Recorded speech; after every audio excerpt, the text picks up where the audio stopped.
Since the revival of the Donington Park circuit by Tom Wheatcroft in the late 70s, the track became one of the leading tracks in Britain within a decade. The Donington 500 endurance race was a staple of the European Touring Car Championship since 1981. And while for 1987 the European title stature might have been weakened by the establishment of the World Touring Car Championship, the opening round of the ETCC at Donington was still a significant event.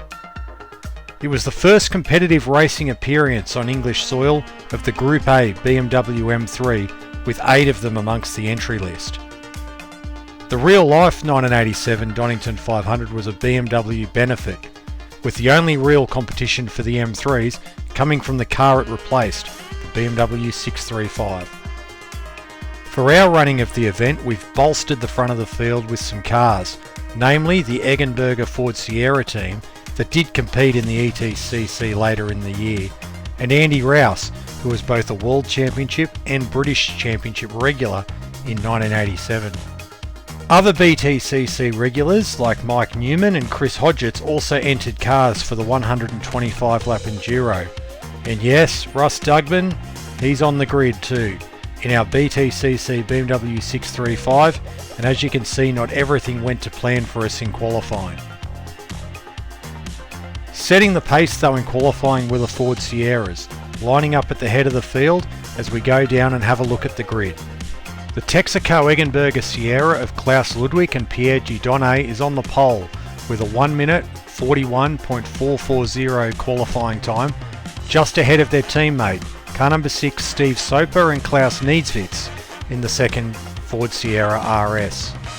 Position 3, the number 2 ICS Ford Sierra of Andy Rouse and Wyn Percy.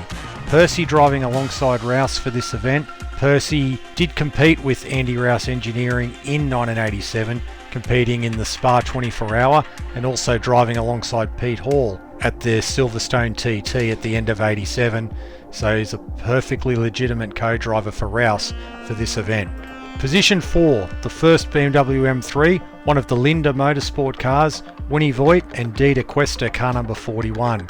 They line up just ahead of their teammates, Marcus Osterreich and Alfred Hagar. Position 6, another BMW M3, this from the Italian CBM team with the all-star driver lineup of Johnny Cicotto and Gianfranco Brancatelli. From position 7, the first of the BMW 635s, now slightly outdated, but still a competitive proposition and a reliable car in the right hands. This CBM racing entry of Georges Bossard and Maurizio Michelangeli starts out of position 7. From position 8, a long way down the order, the first of the Schnitzer BMW M3s, this one driven by Roberto Ravaglia and Ivan Capelli, the Italian. Position 9, the second of the CBM M3s, Luciano Lovato and Mauro Nesti, while rounding out the top 10, the Mike Newman Frank Sittner BMW car number 33, as we said earlier, from the British Touring Car Championship. Position 11, the Team CMS Sweden Volvo 240 Turbo, driven by Krista Simonsen and Kurt Simonsen. Position 12, the first Mercedes-Benz and the only Mercedes-Benz in the field, car number 58, Dagmar Suster and Milos Bickel. 13, Venecek and Tomasek in the first of the privateer BMW M3s, and alongside them Johannes Waldstadt and Peter Haas in another privateer M3. We're out of position number 15, Russ Dougman, Roberto Orlandi in car number 35. Orlandi was a CBM regular during the mid-80s, but he wasn't selected for this race for the team, so he was available, so we've snapped him up to drive our privateer car. Alongside us in position number 16, car number 44, the Dixie Sport Alfa Romeo 75 Turbo, being driven by Gerard Fevreau and Bruno De Joa. Position 17, the second of the Dixie Sport Alphas, car number 45, being driven by Bernard Santel and Ferdinand de Lesseps. Position 18, the leading Class 1 car, the Toyota Corolla. This one, a Chris Hodgetts entry, but not being driven by Chris Hodgetts. It's the team car, Mark Jennings and Alex Moss. Position 19 and second in Class 1 is Chris Hodgetts in car number 92, being partnered by New Zealander Andrew Bagnall. Rounding out the top 20, car number 104, the Fina Toyota Corolla, being driven by Guy Katzis and Jean-Claude Burton. Position 21, the black Toyota Corolla Coupe, Stig Gruen and Eric Hoyer. Now we move into the cars which had some trouble in qualifying. This included the second of the CBM BMW 635s. Of course, CBM running 4 cars in the field, 2 of the new M3s, 2 of the older 635s. This one, car number 19, being driven by Roberto Castagna and Marco Brand. Position 23, another of the Volvo 240 turbos, Etienne de Mortier and Bourdin de Rossa. They also had a lot of drama, while no time was set by the 24th car.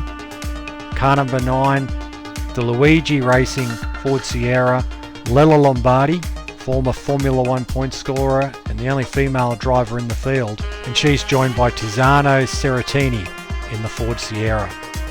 Tail of the field, the final 2 cars, they were disqualified from qualifying for doing too many laps, and one of them, the main talking point after qualifying, was one of the Schnitzer cars committed the crime, Emanuele Pirro and Roland Ratzenberger. So they're starting at the tail of the field, alongside in position number 26, the number 103 Fina Toyota Corolla, being driven by Pierre Firmin and Serge Deledekek. So that's how the grid looks. 26 cars, not the biggest entry in European touring car history, but also not too bad for a 500-kilometre race. 125 laps to go. We're rolling round to the end of the pace lap now.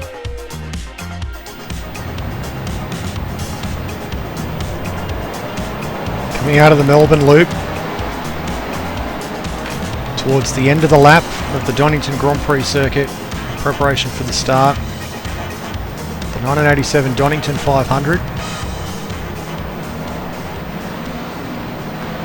Around the final corner onto the front straight. The green flag will wave and we're away for the start of the 1987 European Touring Car Championship in the 7th running of the Donington 500. Down to turn 1, got one of the Dixie Sport Alphas in front of us.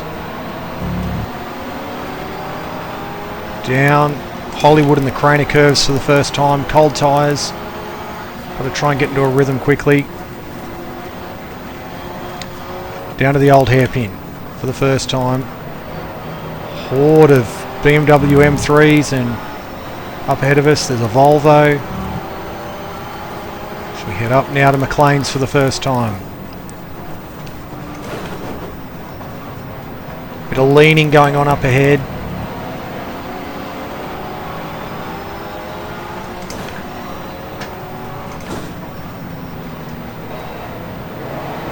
Around now onto the Starkey Straight, we'll come under the Dunlop Bridge.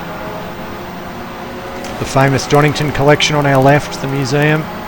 Go down to the chicane, which was newly installed for 1986 to bring Donington up to a Grand Prix length, and we've been quite comprehensively outbraked by the Alpha there of De Lesseps. A lot of action. There's BMWs bumping into each other as we come down to the Melbourne Loop for the end of the first lap. Crazy stuff, but for a 500-kilometre race, there's the ICS Andy Rousel, Ford Sierra rather. He's been off the track. Up to the final corner, back to second gear. Rouse back up the inside. Started 3rd in the Sierra. One of the favourites to take it to the Texaco Sierras. He's got a long fight back ahead of him now as we head down to Redgate for lap number 2. 124 to go. Rouse has gotten through both the Alphas down at turn 1. We'll have a go down Hollywood. Oh. De Lesseps comes across on us. Through Craners. Old hairpin.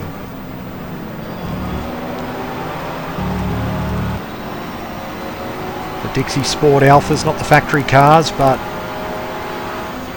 quite a good team. Back to 3rd. Oh! One of the CBM BMWs has given us a touch.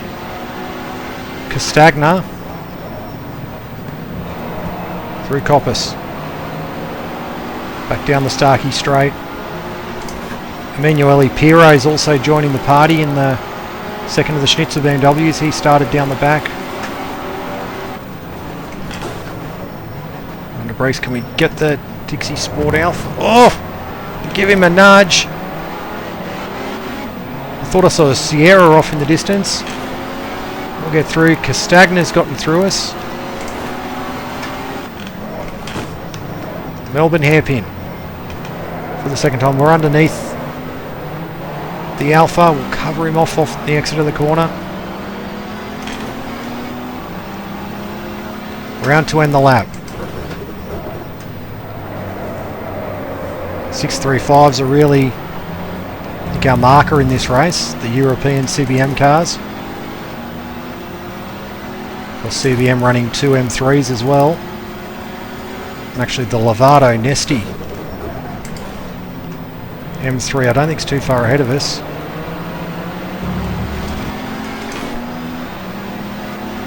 No, that's the Venecek Tomasek car, I think. Down corner curves, back to 4th gear. Piro gets us.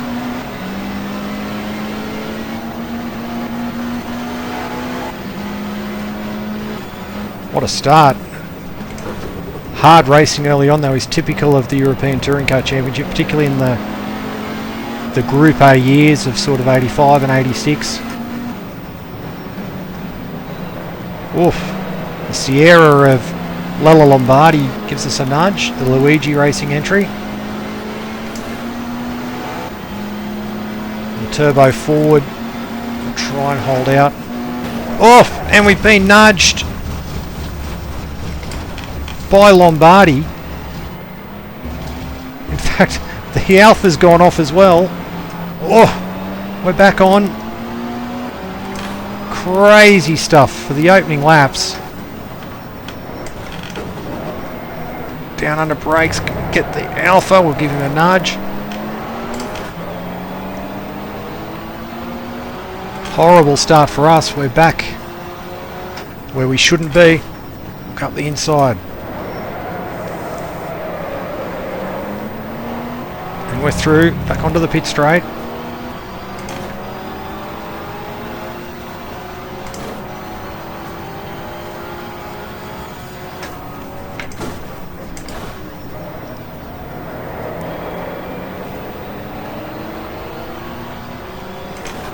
Once again, we've been caught out by getting rear-ended, which has become a bit of a theme during our British Touring Car Championship campaign for 1987. Through the Craner curves, under the bridge up towards McLean's. Back to third.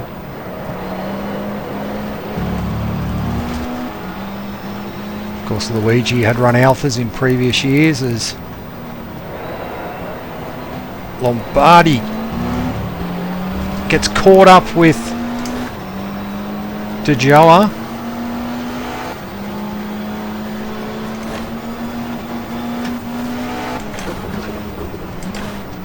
We'll hold their Ford off, climb over the curbs. Obviously got to go a bit deeper under brakes there. Got to clear these Alphas. The inside, fairly clean. That's a bit more like it.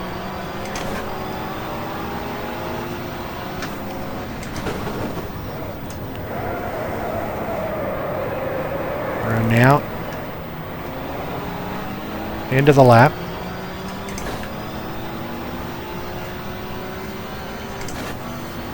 We're only 4 laps into the race. So much action. Got a pair of fairly new BMW M3s ahead of us.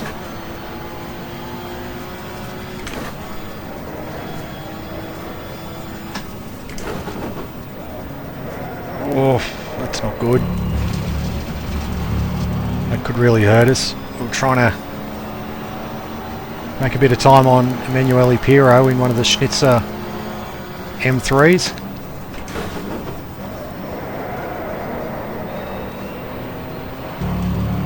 Tyres should be fully up to temperature now.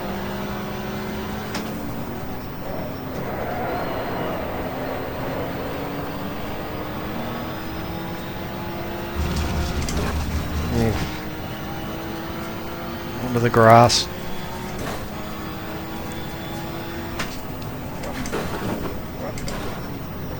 Second gear. Crash over the curbs. Of course, this section, as I said, new for 1986.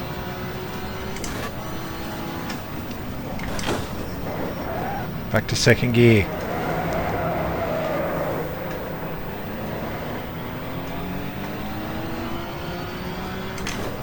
We've got the Venecek BMW in sight, I think within our reach. A lot of understeer.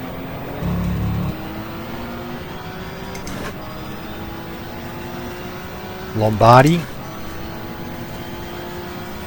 Far behind us, a fabulous female racer, Lella Lombardi. From a personal point of view, she did a few races in Australia as well in the 70s.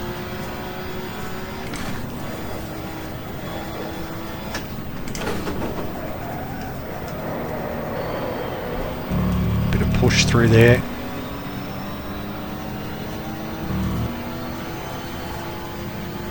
Field starting to spread out, which isn't surprising, of course, for a long distance race.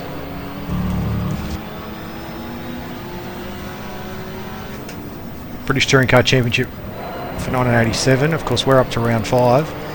Hasn't visited Donington Park yet. So this is good practice as well for later in the year.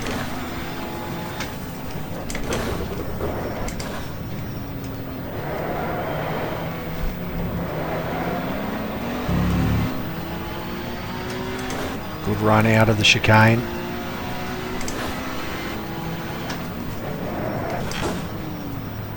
To second gear. Try and cut back.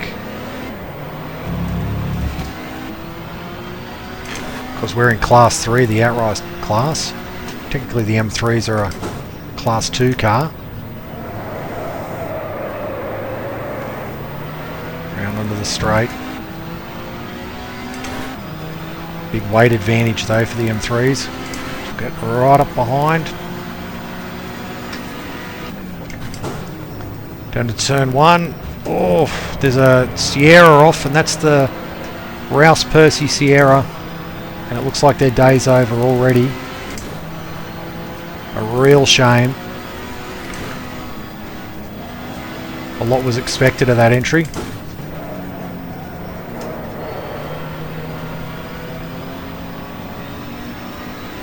So we'll have another go now at Venecek.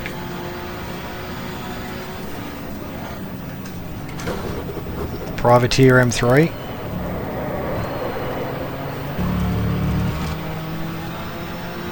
.635 still during the early part of 87 was still competitive cars as we get right up behind the M3. A bit more top end.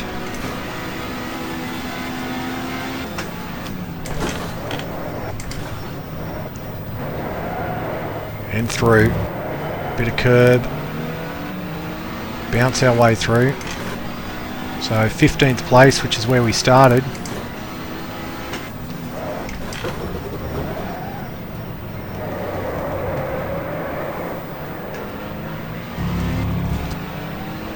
Of course, as we said earlier, we're handing over at the pit stop to Roberto Orlandi, the Italian, who is a European Touring Car Championship regular, usually for the CBM team. He wasn't used for this event in 1987, so we'll snap him up.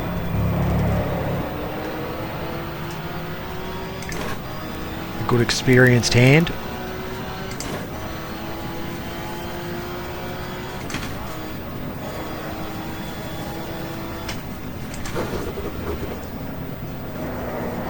Through the old hairpin. We've got the Simonson Volvo ahead of us.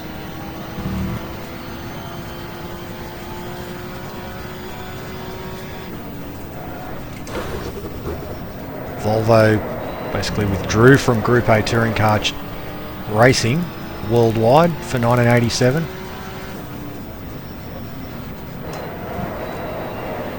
After so much success, particularly in 1985. And they were very competitive in 86 as well, but they had a few issues with official. That's not good. Just selected third.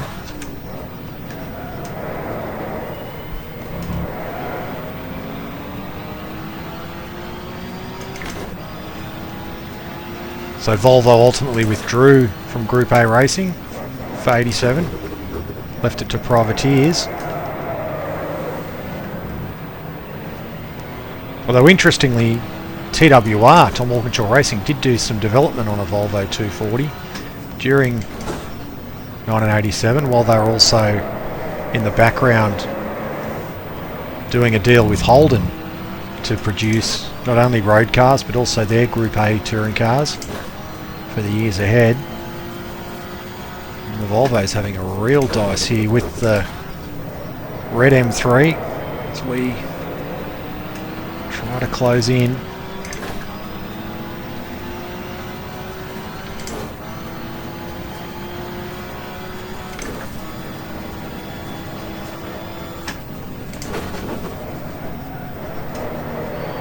Through the old hairpin.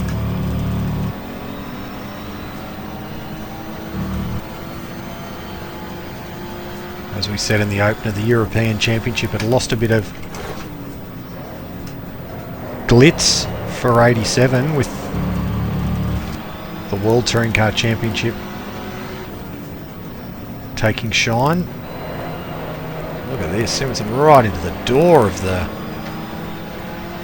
red M3, the Wallstad Haas M3.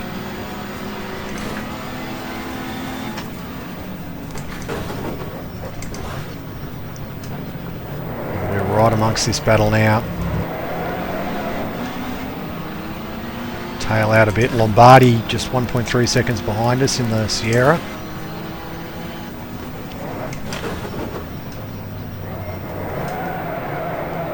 BBS sign on the back of the M3 getting bigger.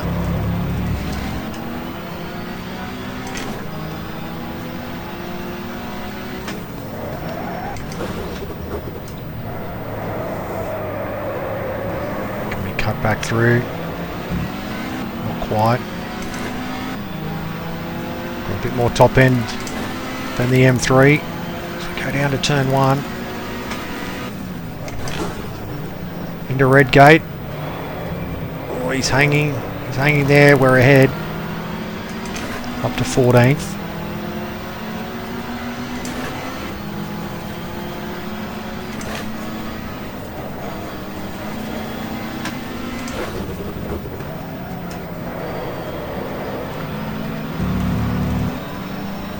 So 9 laps in, and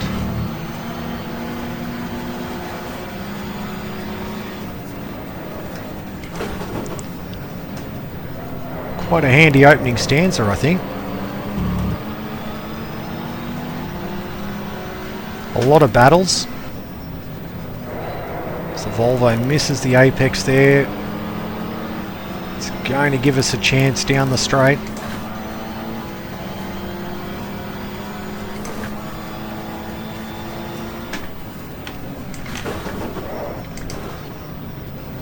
Not quite.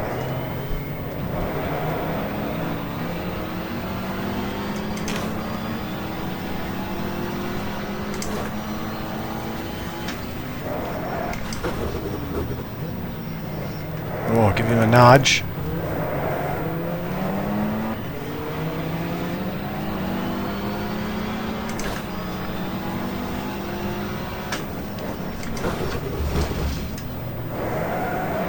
Right up behind, we'll try and cut back, get a good run.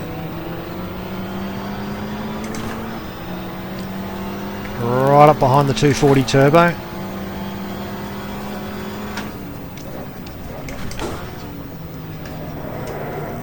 Through. Close. Off. Got into his rear quarter panel there.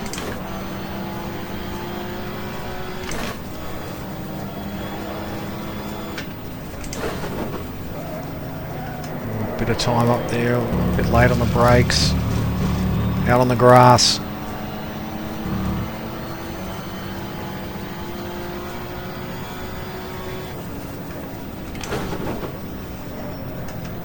Yellow flags are out. There's a car caught fire here on the left, and it's one of the Texaco Sierras, so 2 Fords down in the early stages.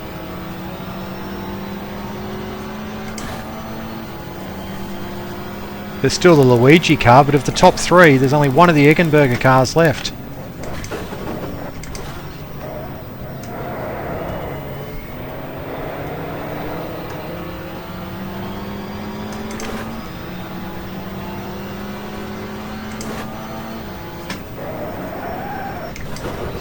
So we'll go up the inside. We're ahead. Simonson gives us a bit of space. We did sort of push in, but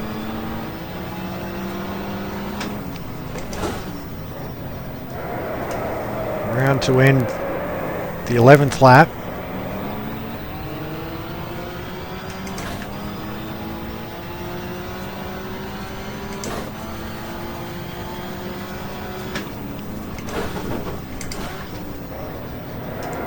Well, it was a BMW benefit in real life, this race, and although we've added the Fords, it seems like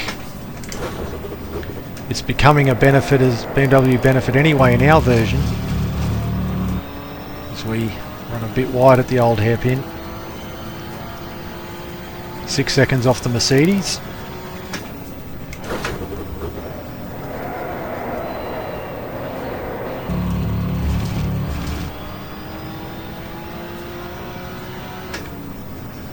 Mercedes are another manufacturer that trailed off their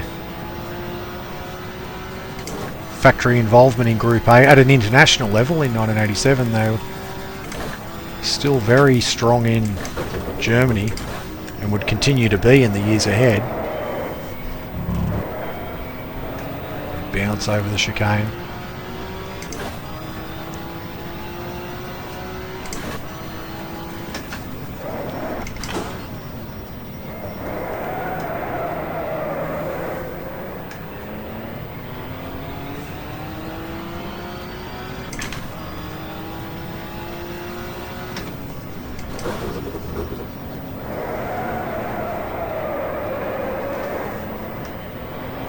Past the pit entry.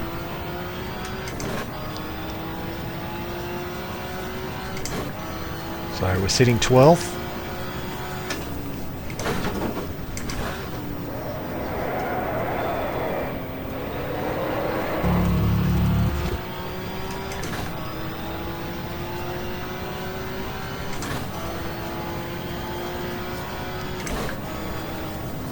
Of course, the Sierras did suffer from poor reliability early in 1987, with the RS Cosworth version waiting on the RS 500 version of the car to come later on, as we've made a few mistakes over the last lap.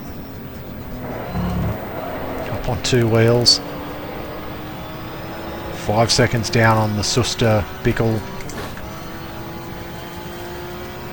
Mercedes.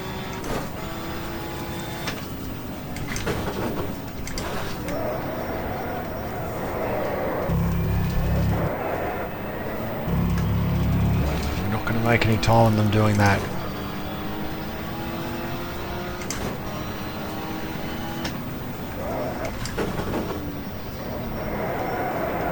Second year for the Melbourne hairpin.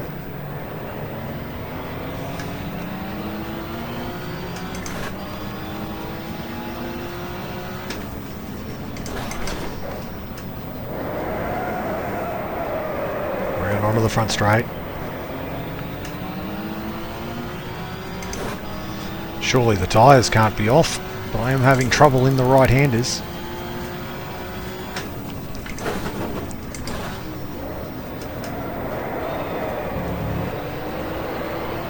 Could simply be just trying too hard.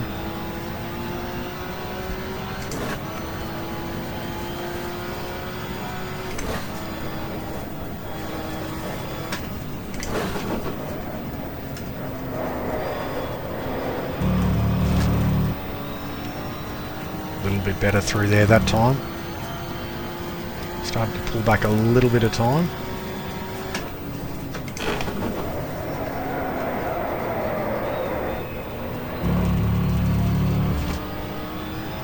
Very drift happy, this car.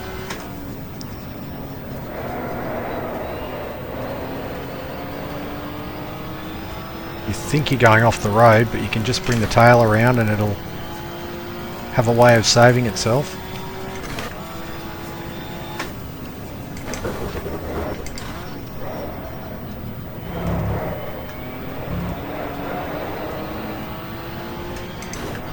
Piro's sort of only up to 10th. I would have thought he might have scythed through the field a little bit better.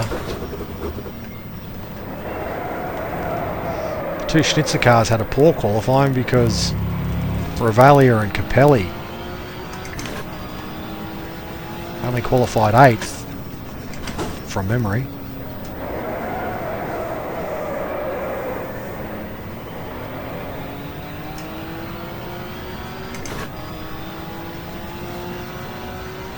Up to 4th gear.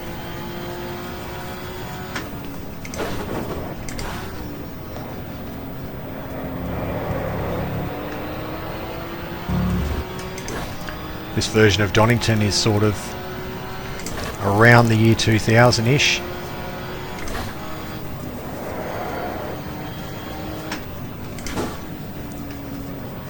Of course, it's quite a different track now. I mean, the layout's basically the same, but for instance, this bridge we've just gone under's gone.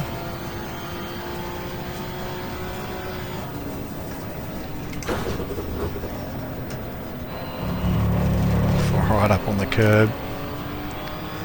And then we're going to get onto Starkey Straight, and the Dunlop Bridge is gone also.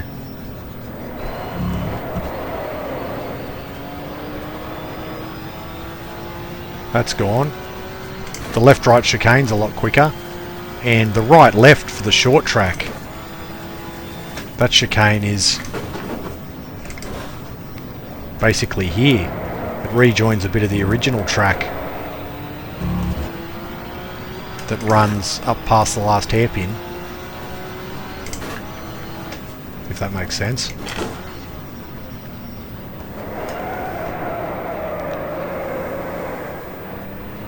Come out of the Melbourne hairpin,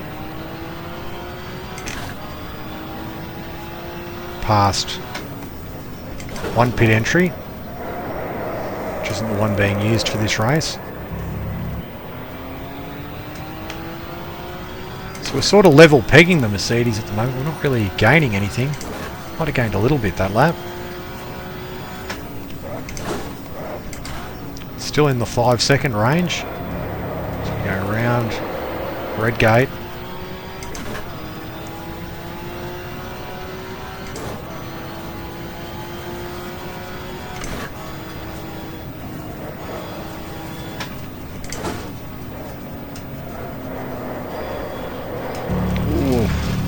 Understeer.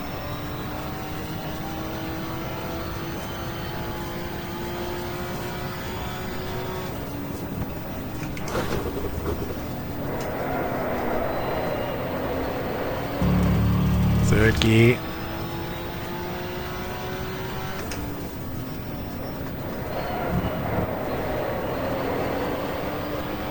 And back onto the straight.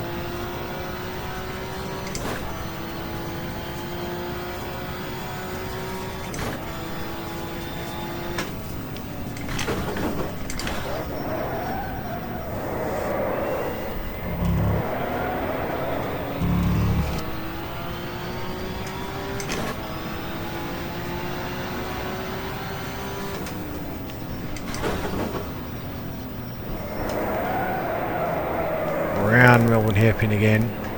Second gear seems to work a bit better around there. You could go back to first, but I find you can just sort of flow through there a bit nicer in second gear. You do come out with low revs, but I think overall it's quicker.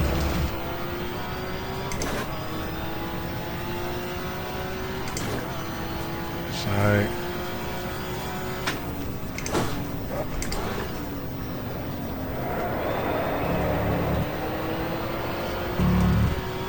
trying to get the flow a bit better here. I think we've got some lap traffic we're coming up to.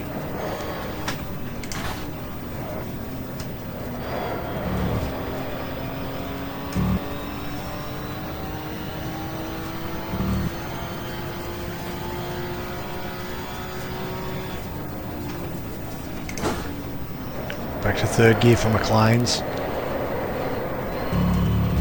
We had a bit of a spin in qualifying.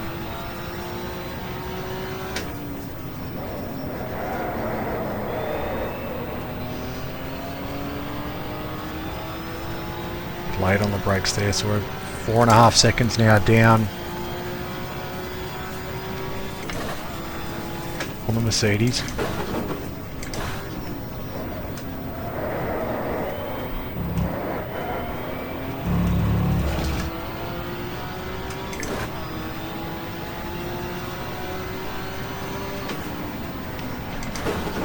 Back to second gear, catching up one of the Fina Toyotas.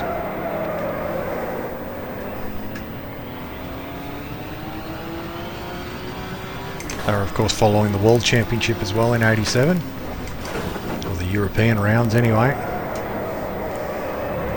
Certainly didn't come to Australia or New Zealand at the end of the season as we go past the 103 car.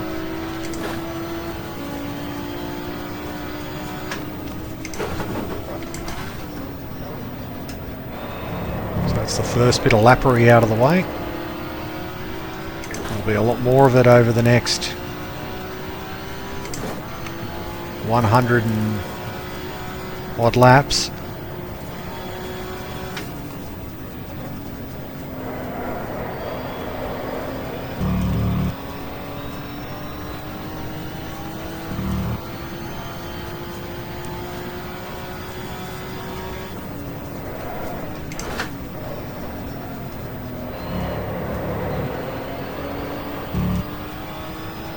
Two cars up ahead. One of them will be the Mercedes. The other one, I think the Hoya Gruen Corolla hatchback.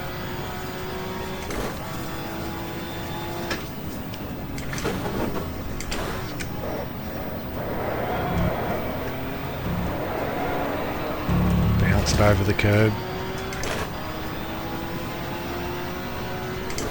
Quite a gaggle of cars here. This would be close to just about the battle for the Class 1 lead. Up to 1600cc class.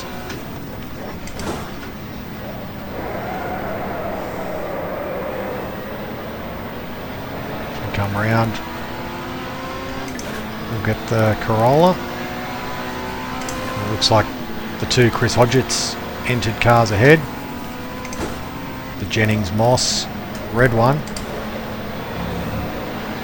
Late, the second gear there. Oh, what is going on? They're running into each other.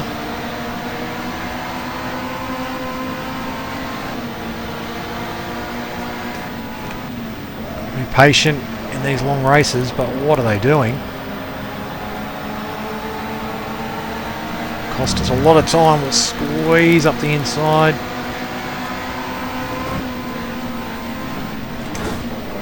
Oh, and we've been nudged. Oh, and we're hit. And we're in the sand, bogged.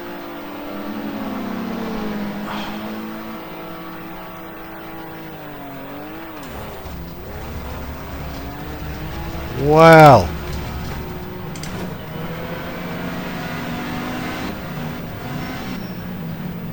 Trying to get back. The Volvo's going slow in front of us.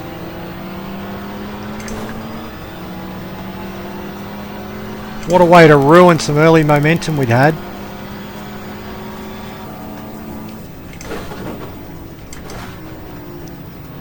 Maybe I was being a bit too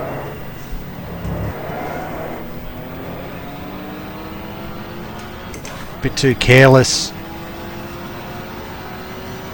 with getting by, but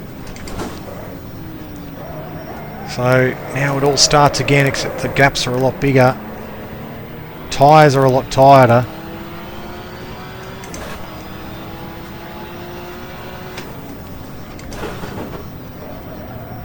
That's really hurting us. That's really disappointing. But oh!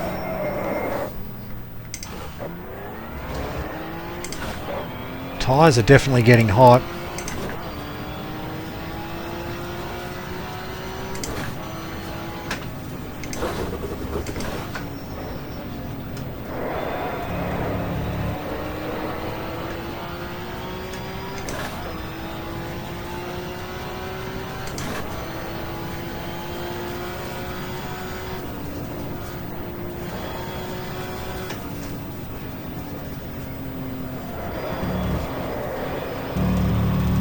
So it is a long race. We're just going to have to knuckle back down.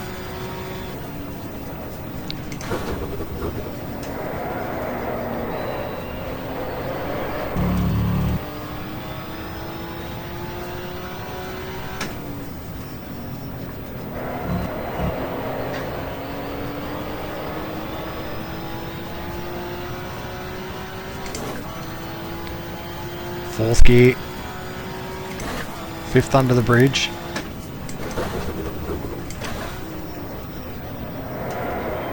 To the chicane.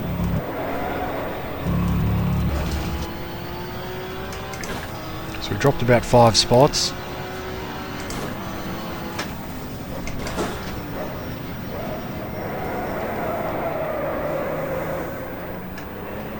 We're back up to some of the Corollas again. The Fina car will come to first.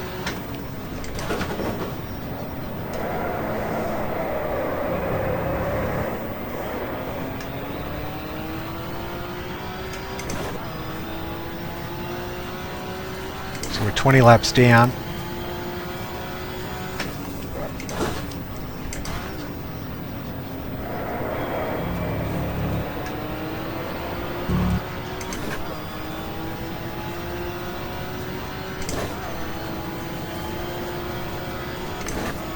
We're aiming to get between 50 and 60 laps before the first pit stop.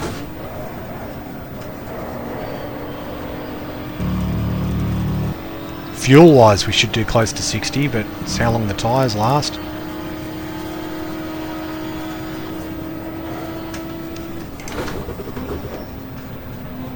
Given what happened with Chris Odgett's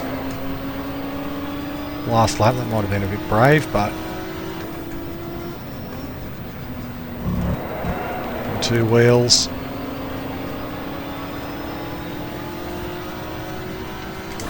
So a bad couple of laps, but we're trying to make up for it. Oh. It's not good for long-term reliability.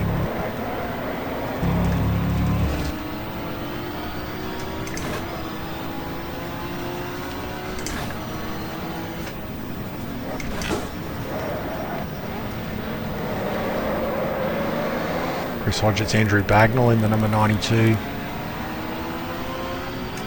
Gulliver's Travel Machine. Of course, Hodgett's as well is doing the British Championship. He's doing the World Championship as well.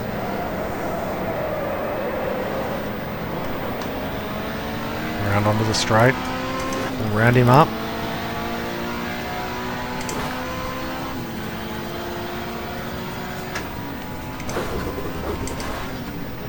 Second gear, we've got the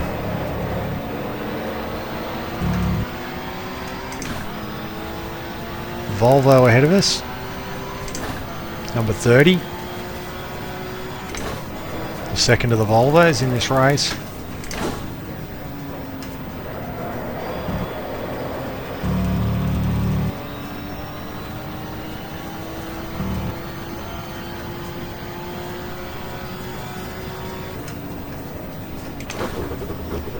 Hodgetts has lost a bit of time in that incident he had with us.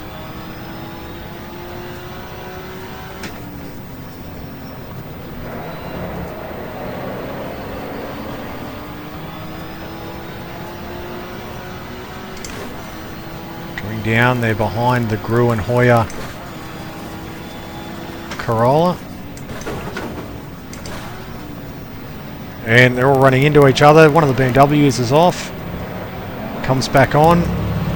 Can we capitalise? To the inside.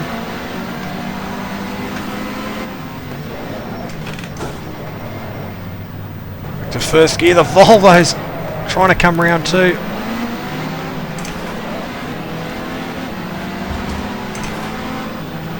This is amazing stuff. The inside. Whoa, the Sachs BMW. Volvo's there. Go through. The Volvo's now going to have a go at the BMW. Are we going to have a look too? We are. Oh. Vanacek holds it out around the outside. Have we got the pace? We do. Great couple of corners there. We're closing on the Moss Jennings Corolla.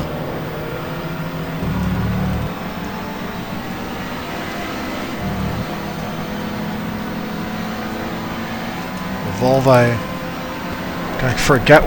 We've been hit by... Oh, what? We've been hit by the...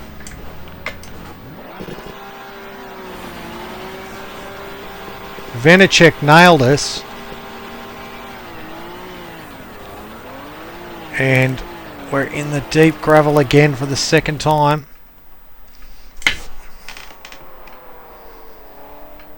The car's stalled because it's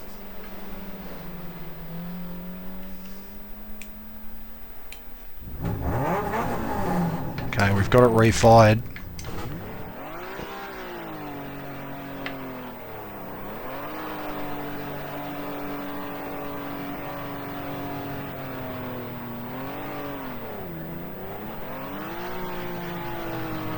This is killing our race.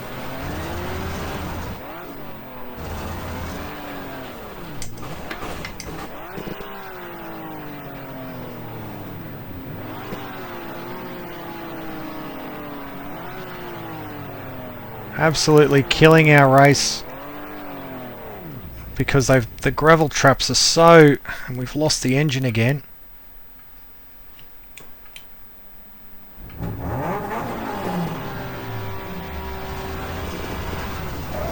We've basically lost a lap.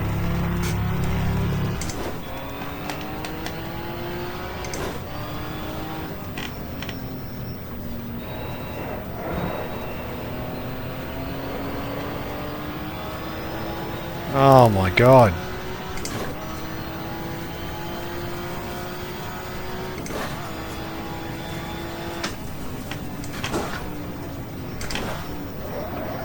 So disappointing.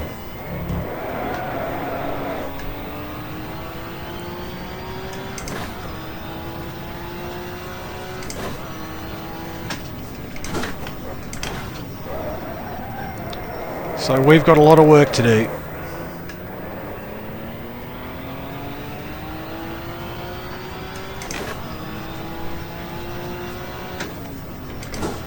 Nudge from Vanacek.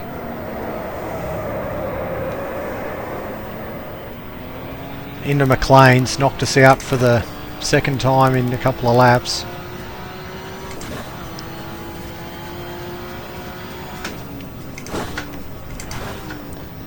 And because they've made this track with the gravel traps so realistic, I guess you could say,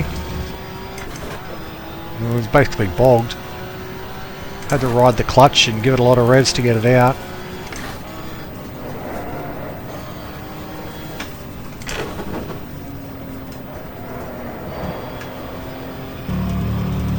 So the fight back starts.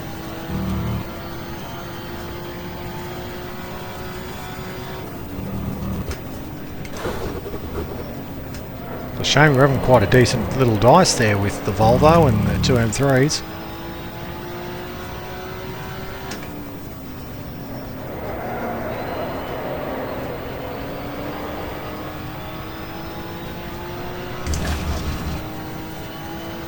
"23 laps down."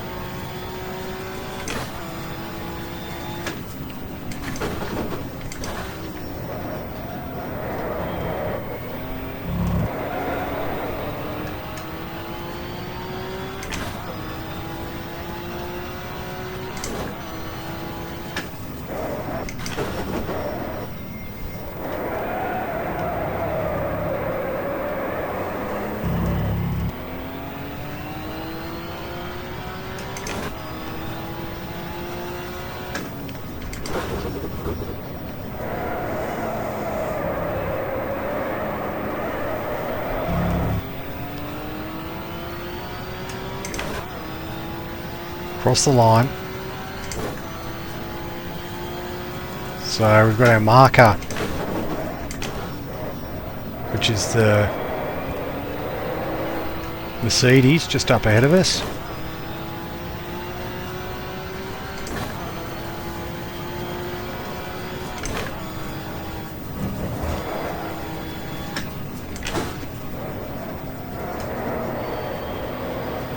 "24 laps down."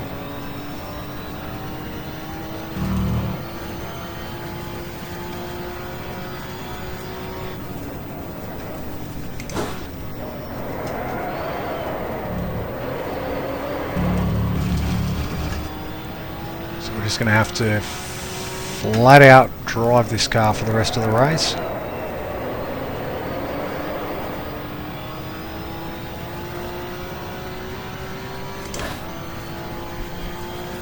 Basically dropped a lap.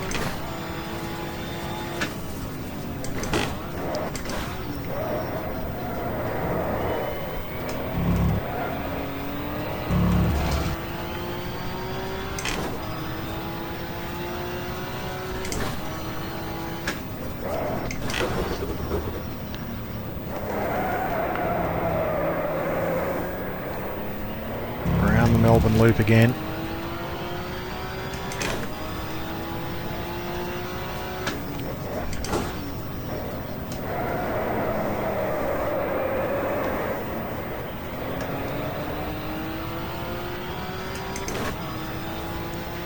Across the line, so there's exactly 100 laps to go for us anyway.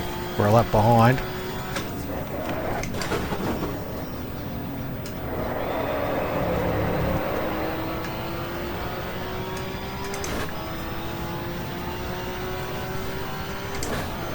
Through the gears. So as we said, this is the first round of the 87 European Championship, which was run totally separate to the World Championship.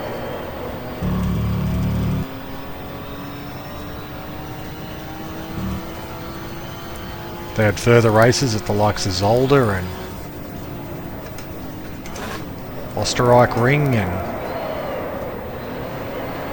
some of the European Touring Car Championship favourites that didn't get a World Championship berth, but also went to Imola. And so at the moment I'm just doing this as a one-off, but if you'd like me to follow the rest of the 87 European title, let me know in the comments. And we'll do more of these 500 kilometre European events for 87. We'll intersperse them throughout the 87 British Touring Car Championship. Of course, the next round for that is round 6 at Silverstone. British Touring Car, British Grand Prix support race rather. Probably the biggest race of the year, in the 80s anyway, for the British Touring Car Championship. Out of Red Gate.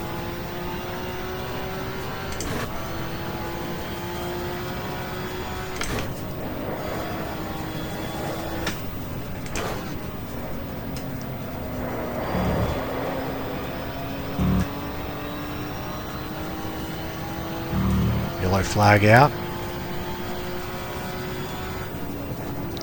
That's one of the CBM BMW M3s. Now, is it the Lovato Nesti car? Or is it Johnny Cicotto and Gianfranco Brancatelli?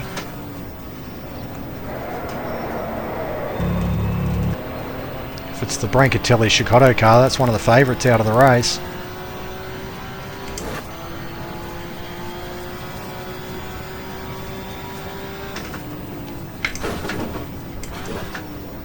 Speaking of cars out of the race, looks like the Simonson Volvo's out.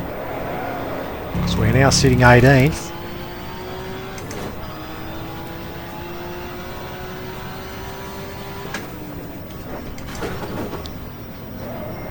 So as ever with these Enduros, you've just got to... It's not necessarily about wheel-to-wheel racing, you've just got to stay in the hunt.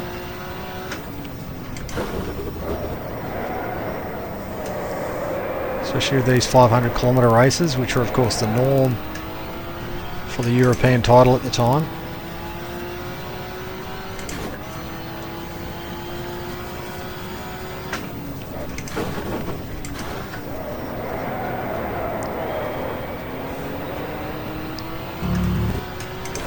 And it looks like it was Lovato and Nesti who've retired in the 48 car.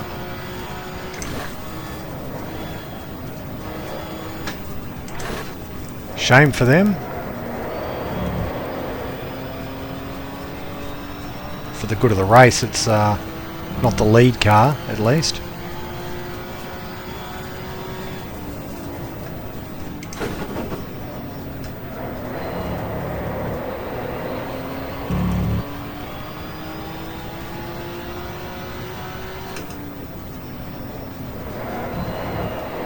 We're up to the Mercedes 190E.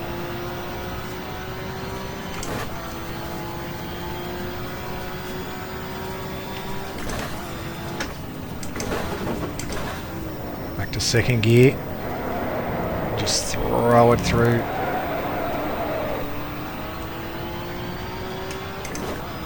Take no prisoners of it now.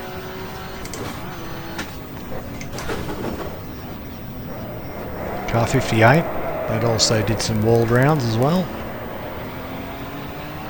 Plain white.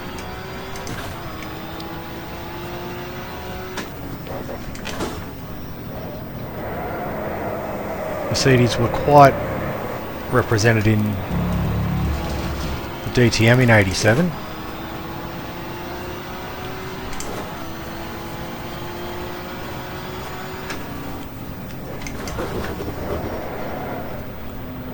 We're not, this is not for position, but we're also not lapping them. Try and take a bit of care with getting past.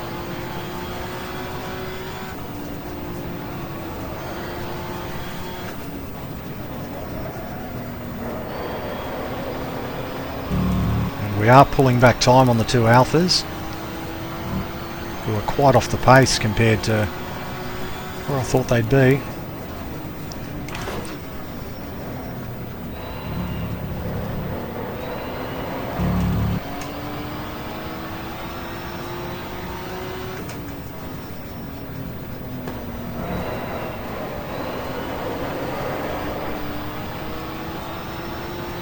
Coppice down the long straight. Get on the brakes for the chicane.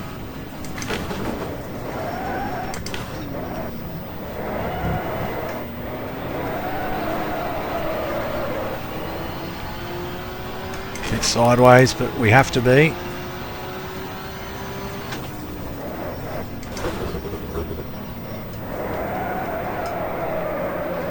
Tip the car in.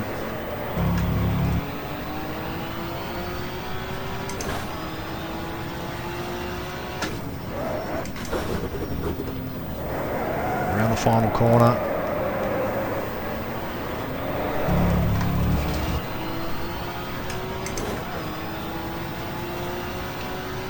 Across the line.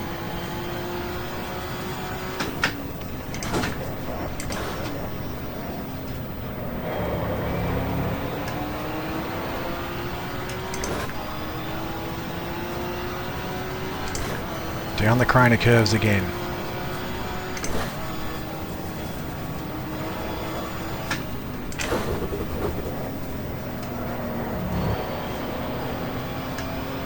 Of course, the long Grand Prix version of the track we're using, of course, built in 1986, used in the 86 European Touring Car Championship round.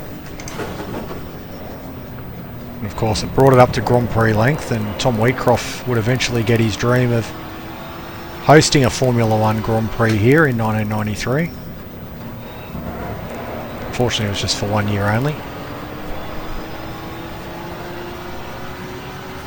I won't even get started on that deal in the 2000s to get the British Grand Prix here, which almost ruined the track. In some ways did. That's what led to a lot of the changes to it. Aesthetically.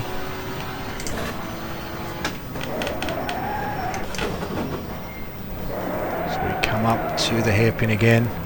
It's a good little dice trying to get past the Merc.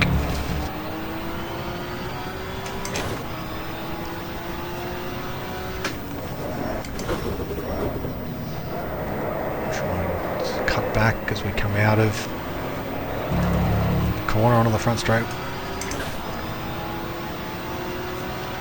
Bit of pace from the Mercedes.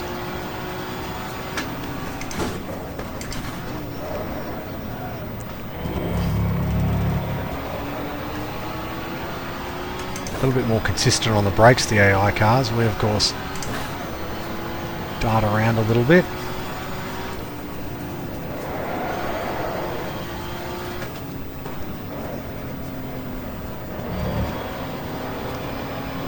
How brave are we feeling?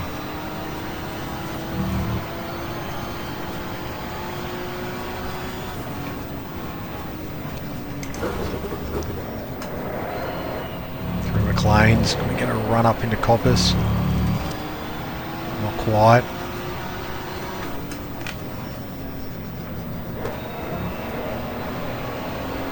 Now the run down Starkey Straight.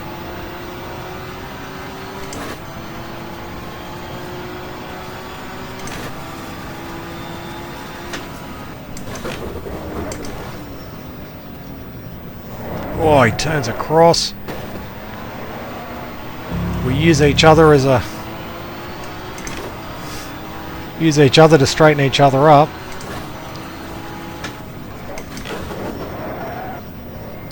But we're ahead.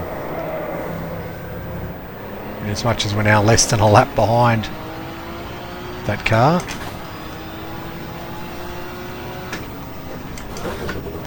Which I think, if my maths is right, we were running 12th when we were behind them, so now with the second CBM BMW out of the race, that should have that Mercedes in 10th.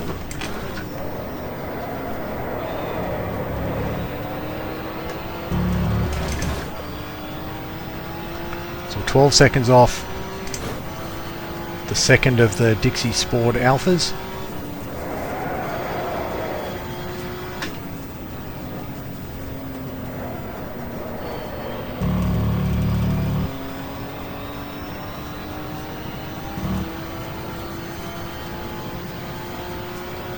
Donington hosted those famous Grand Prix in the 30s, most famously 37 and 38.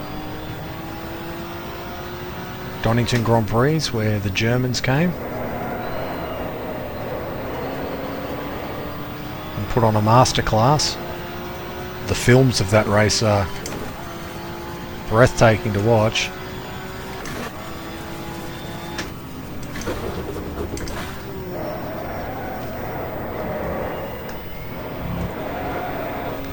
Some of the greats of the pre-war era wrestle their auto unions and big Mercedes Benzes.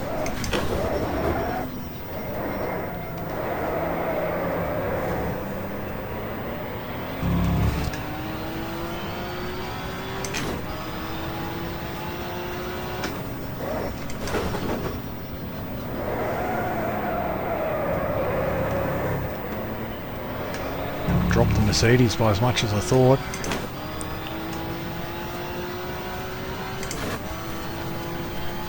"32 laps in.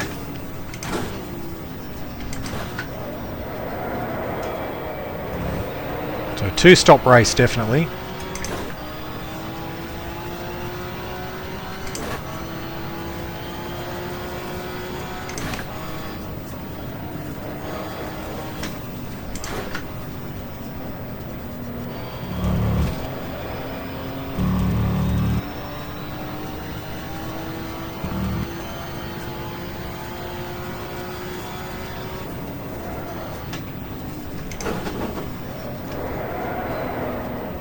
Fina Corolla again.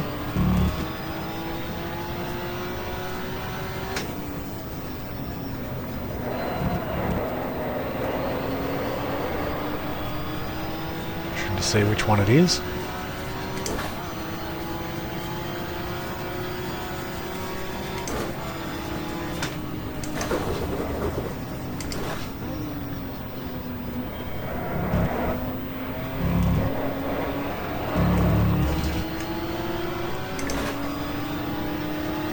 Go around. It's 103.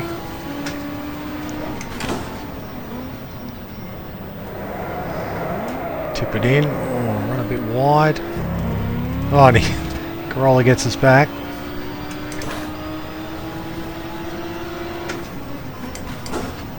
Following around the last corner. All out powering down the front straight. With ease, there we go.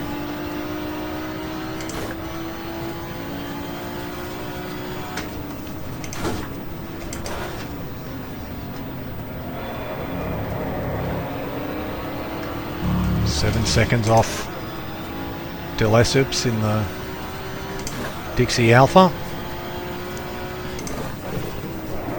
Oh!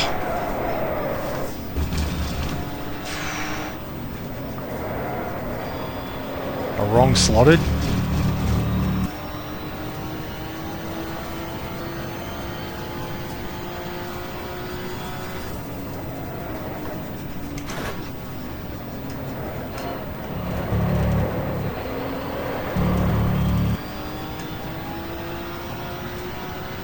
Shows you how you got to keep the concentration up.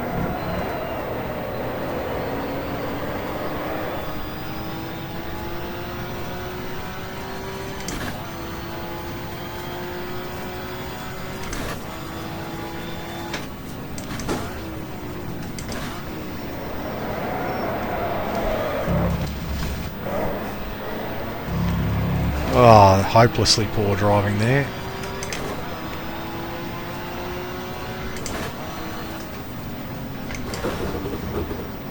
So Chris Hodgetts is next ahead, doing the first stint. Andrew Bagnall will get in for the second. Interesting to see if the Corollas can do it in one stop. Same goes for the BMWs actually. We're just going to fall short.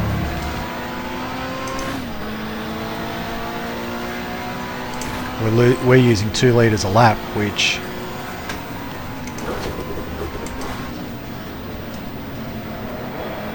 hurts us.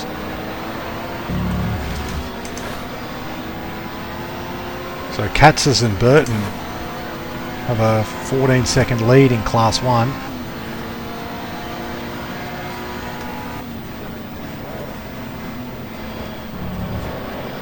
Up to the Gruenhoyer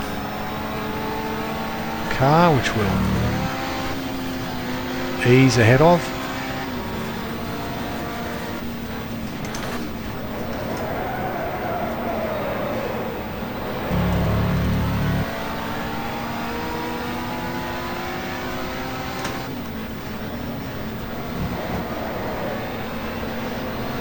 Alex Moss next ahead in the Chris Hodgetts run Corolla.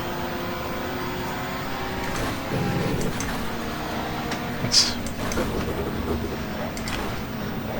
not paying enough attention with my upshifts there. So Moss gets a bit sideways ahead of us. We'll round him up.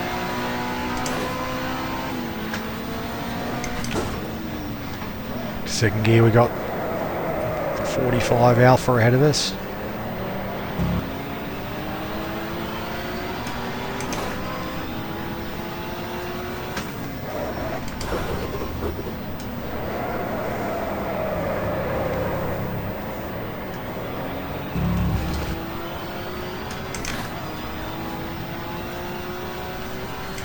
.35 laps down.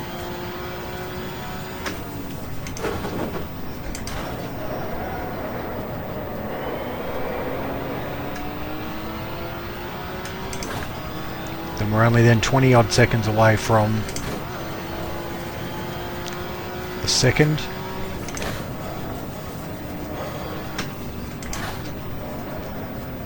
Of the Alphas, or the first of the Alphas, depending how you want to look at it.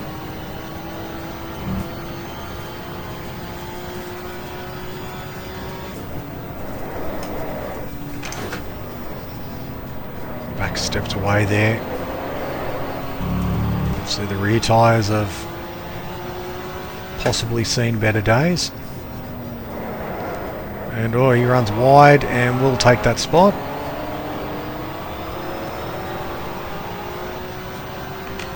No problems.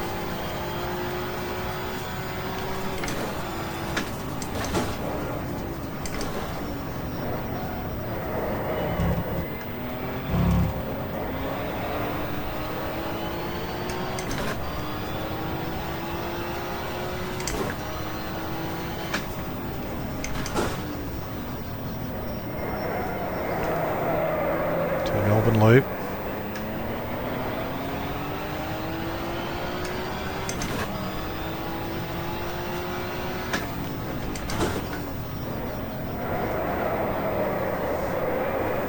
So 16th place we now sit.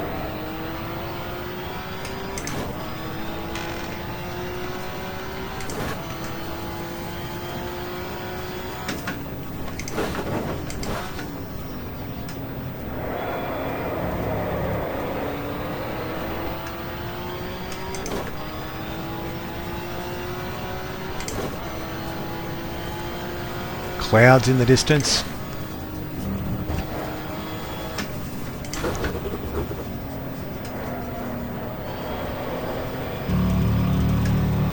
Beautiful English countryside.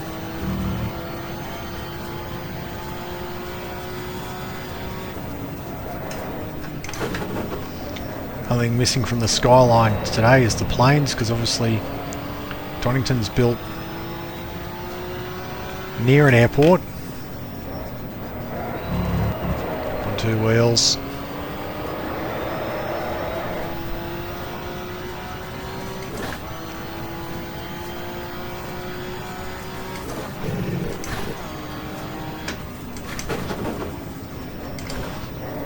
I must have my seating position not quite right or whatever, but doing a lot of wrong slots.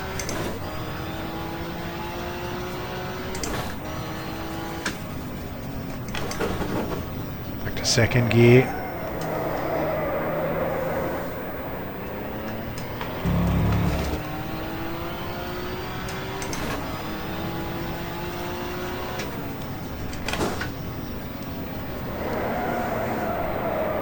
Understeer.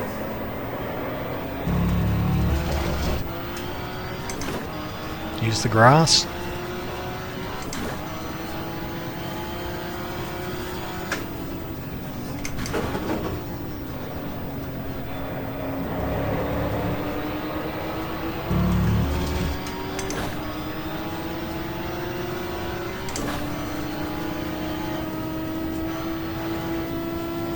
This is the leader of Class 1.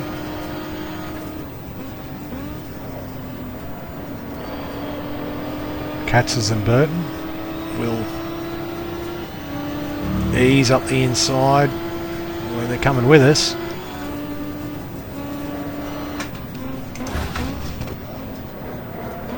Stay ahead. So we should have done it last time.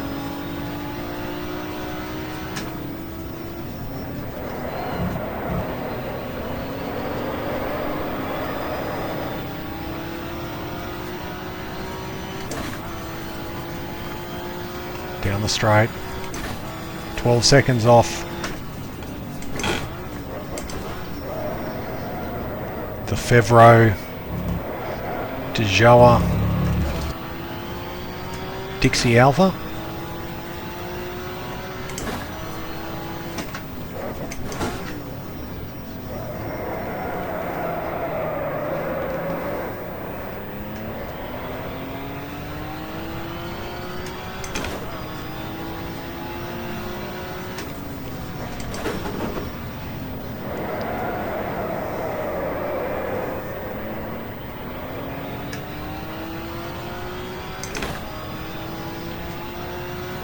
Down to 11.3.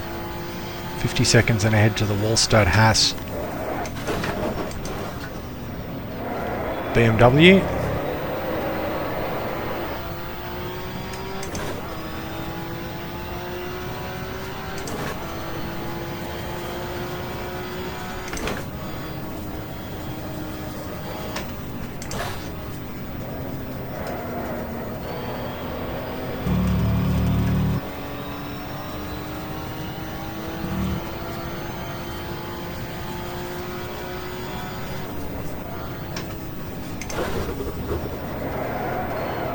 McLean's, bit of understeer, bit of a sliding from the rear initially.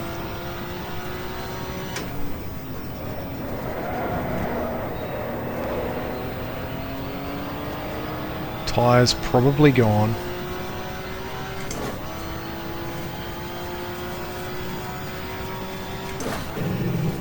Oof. That's happening a lot. Put you right out. Put your braking right out.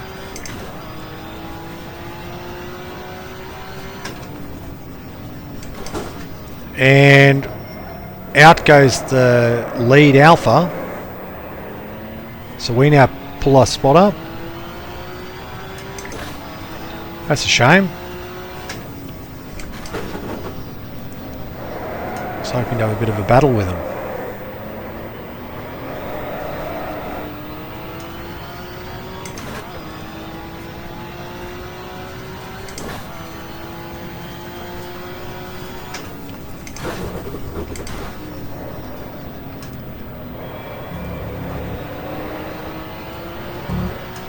So given where we are, I'm thinking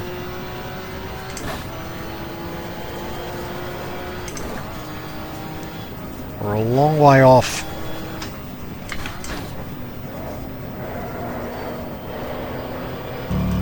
the Wallstad Haas BMW.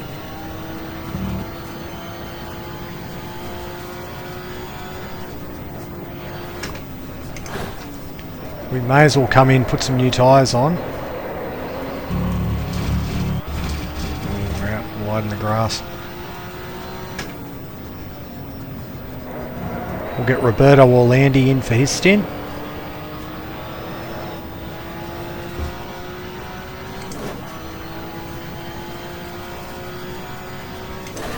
And then we'll hop in for the finish.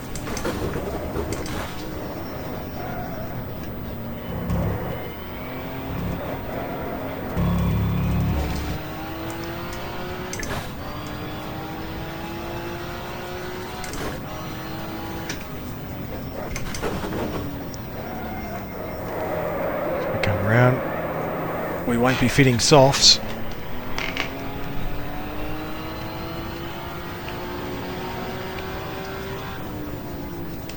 So coming around now into the pits.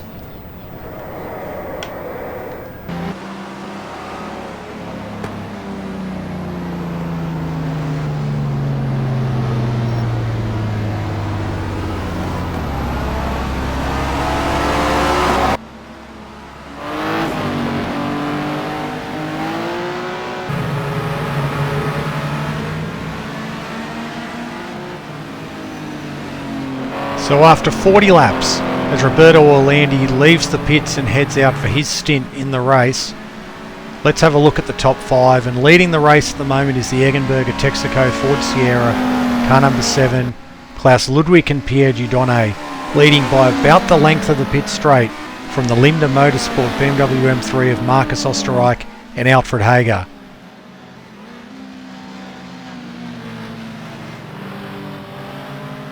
Running third, the CBM BMW, car 42, Johnny Cicotto and Gianfranco Brancatelli, while Ravalier and Capelli have moved up to 4th place in the leading Schnitzer BMW M3. While rounding out the top 5, car number 41, the second of the Linda BMWs of Winnie Voigt and Dieter Cuesta. So it's a real Ford versus BMW battle. 2 of the Fords are out. There's 1 Ford taking up the fight to the horde of M3s as the race continues.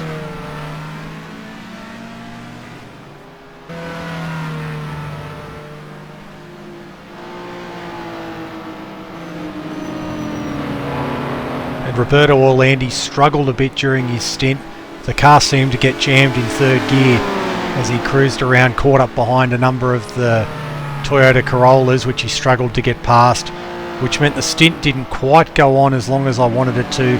So I'm going to jump back in at about the 80 lap mark. So we'll see now how the top 5 looks heading into the final stint of the race. And in the lead is still the number 7 Eggenberger Texaco Sierra of Ludwig and Giudone, leading from the CBM BMW of Johnny Cicotto and Gianfranco Brancatelli. 3rd place, Roberto Ravalier and Ivan Capelli fighting their way up the field. Running in 4th, car number 41, Winnie Voigt and Dieter Cuesta, while fighting their way up to 5th, Emanuele Piero and Roland Ratzenberger. A stunning second stint from Roland Ratzenberger has put the car into the top 5 after starting from 25th as we enter the last phase of the race. So after 80 laps, we're back into the BMW, heading back out.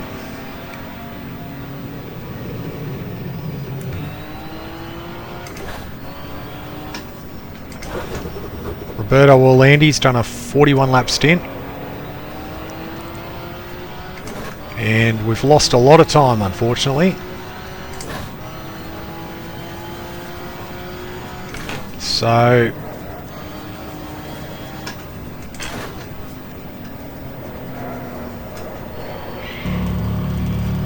Roberto seemed to have a gearbox problem during his stint.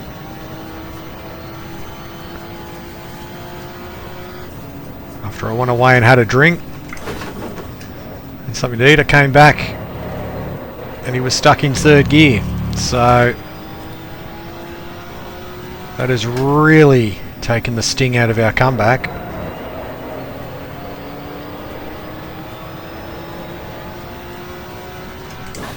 Still a lap clear of the Toyotas.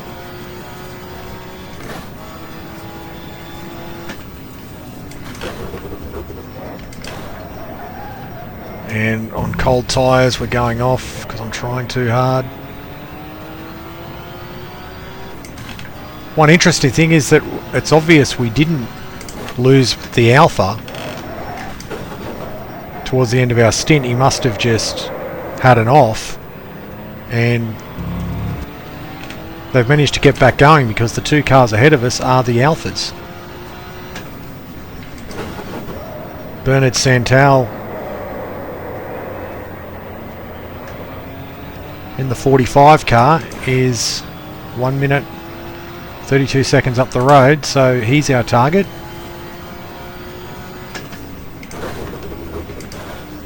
For the final 43 laps of this race.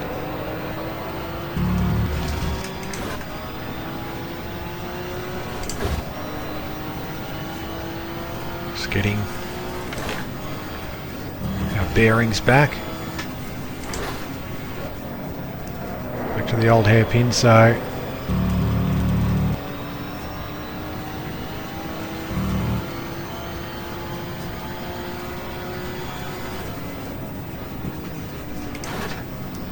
one of the... we take out the corner marker there. One of the Works BMWs is behind us.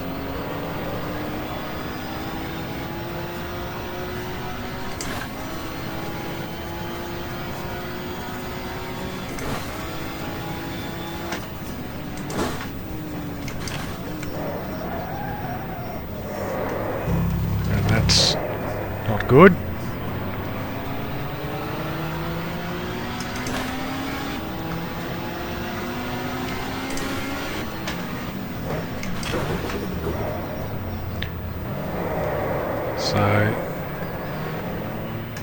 Looks like one of the Linda cars.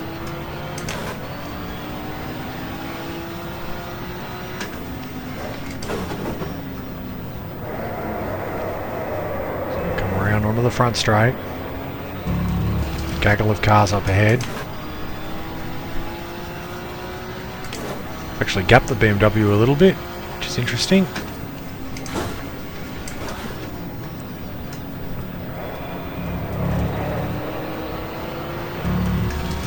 Car's in pretty good condition after Orlandi's stint.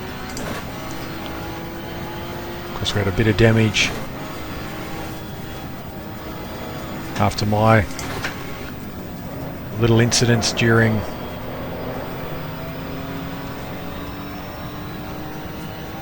the opening stint of the race.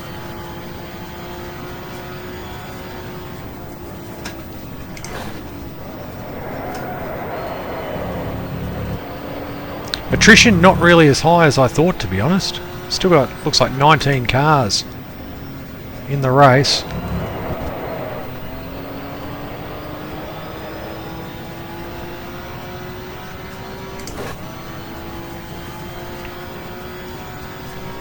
Fourth placed car behind us.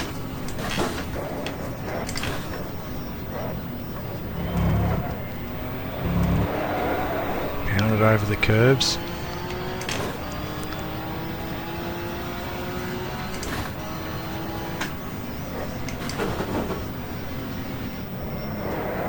Looks like another factory BMW up ahead of us, lapping the privateer red M3.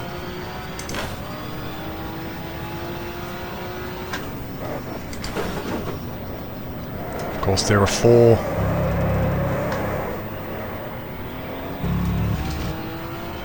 BMW factory entries, all running the same stripes, same colour scheme. 2 Schnitzer cars, 2 Linda cars.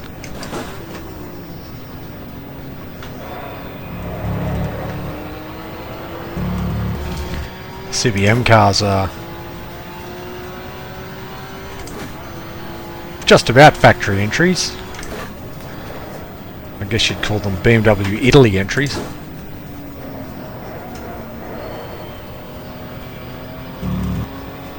Having a slightly different colour scheme.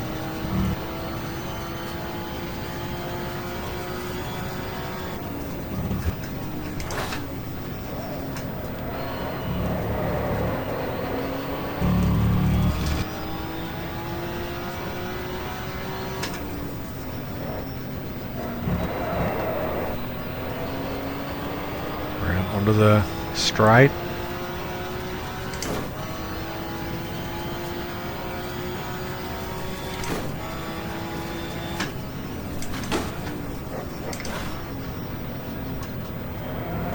Crash over the curbs.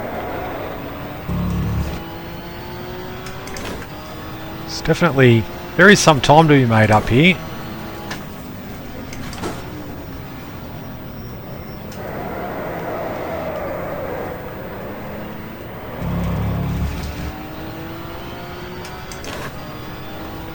Shame we're so far down the order.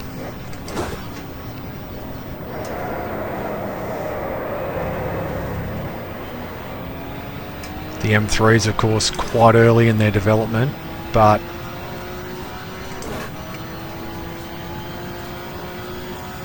they are a development of the 325s. In many ways from the earlier years, so the M3s were coming from a competitive base.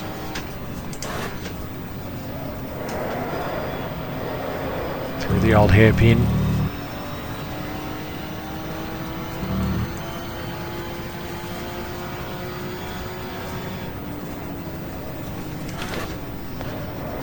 So we're a long way behind. Looks like this BMW's 13th. Judging by the ticker down the bottom, on the left, or bottom left to the bottom middle. Just pull to the inside.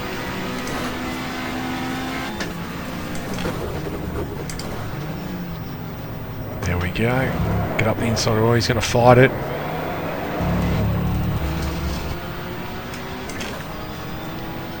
So the Fevro Alpha is the next one ahead. On the road, he's 2 spots ahead of us and a lap ahead. So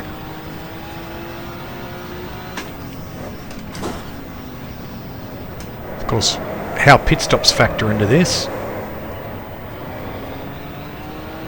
we'll find out, but Roberto Orlandi's stint cost us a lot of time. Back to second gear rather. Up to third as we go through Hollywood and down the Craner curves.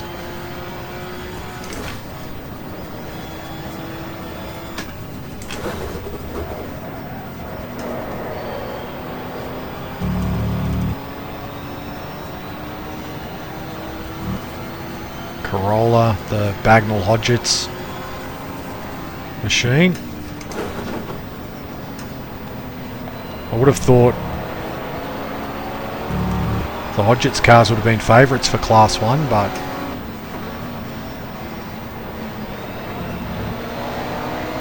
they weren't. Oh, inside of Fevro. Oh, everyone's into each other. We'll get around them both.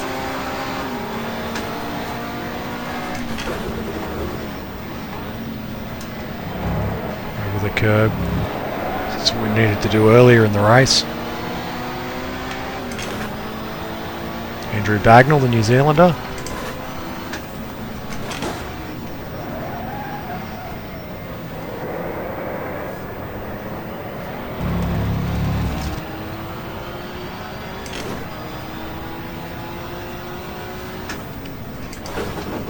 Back to second gear. Up ahead of us is the third placed CBM BMW, Johnny Cicotto, Gianfranco Brancatelli.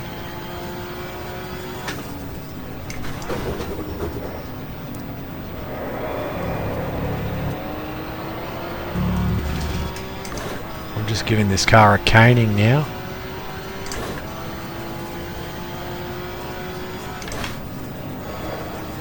You do find naturally though, on both R Factor and GDR2, that there is a level of fatigue in the AI cars throughout a race. And a lot of times they aren't going as quick at the end of the race as they are at the start. So I think that's no doubt helping us a bit here. I'm certainly going no faster than I did earlier in the race. My fastest lap was much earlier in the race in the first stint.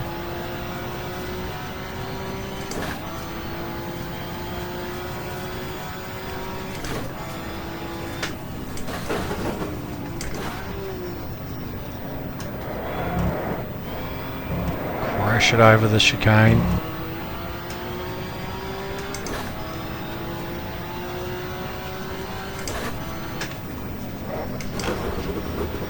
If we start, we can get amongst these M3s, at least give us an idea of who's where in the race.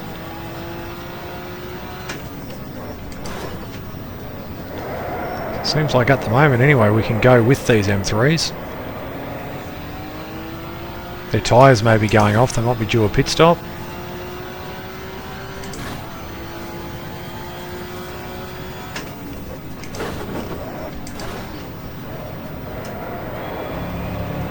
We did pit slightly earlier for my first stop, and then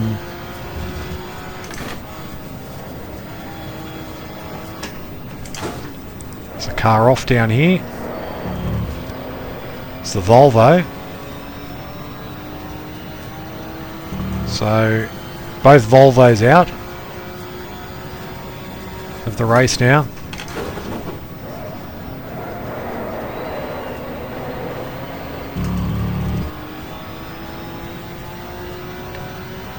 Turbos have given up.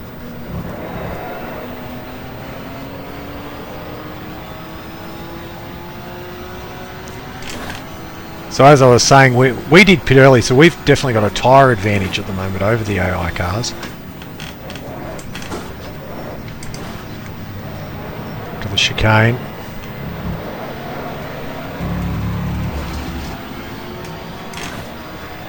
Brancatelli gets around the Hoya Corolla.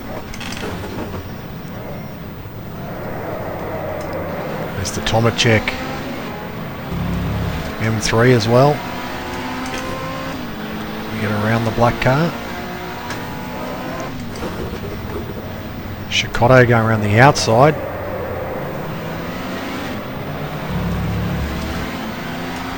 We'll join in on this. Up the inside of car 51.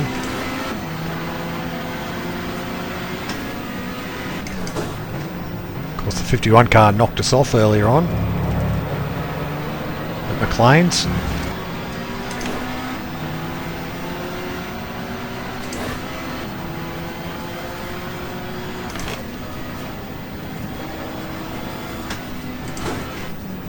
Back to fourth gear. Branco misses the apex.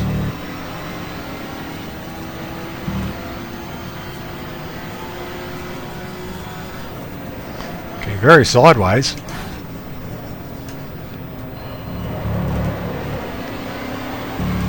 A fantastic combination. Chicotto and Brancatelli. And he's missed the apex there.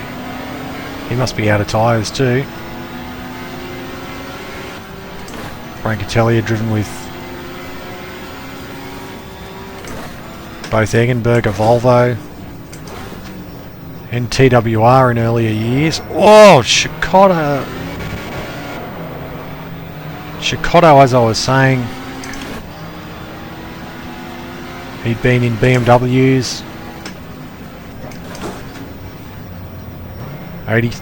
Oh, he'd just come off a stint with Volvo as well. The former motorcycle racer, former Formula 1 driver.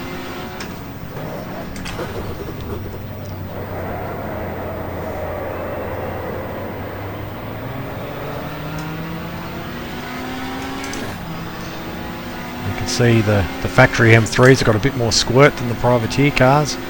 Just pulling away from the 635. Come down to turn 1.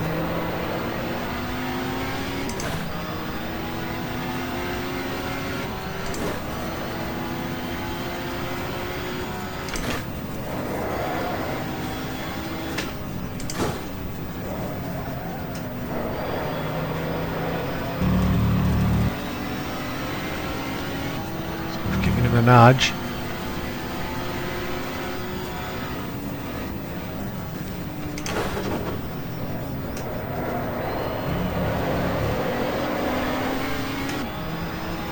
Tyres nicely up to temperature now.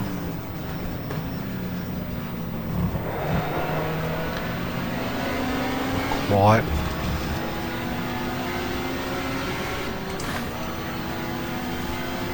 So 90 laps down.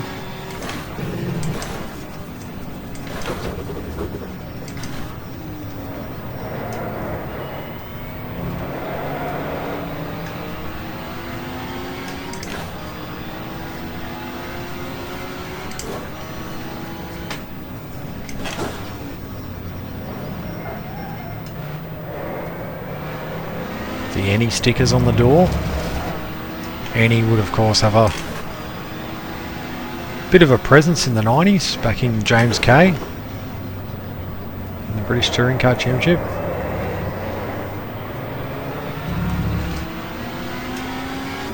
Get into the toe. And that's now our fastest lap of the race.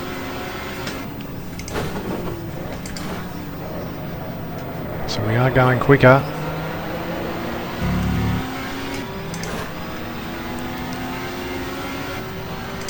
Shows you what can happen when you get on the tail of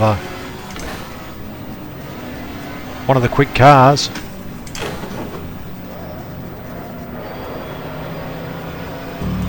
Of course, at the same time, you don't want to mess up the quicker cars racing. So, it's a juggling act.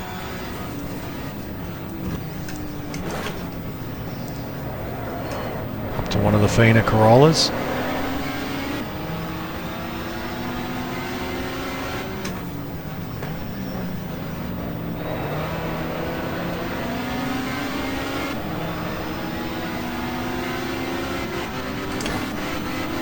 Pull out, and then Shikoto gets balked.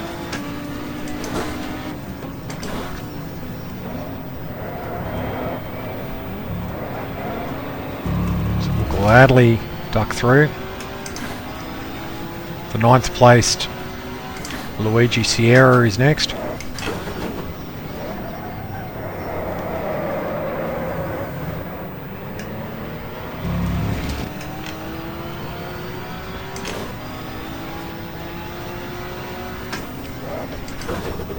So we're in a period of the race where we're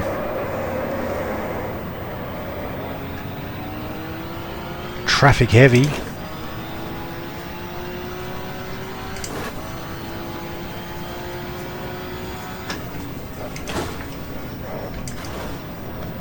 So it looks like that was the Katz's Burton Class 1 leading Corolla that we went past on the previous lap.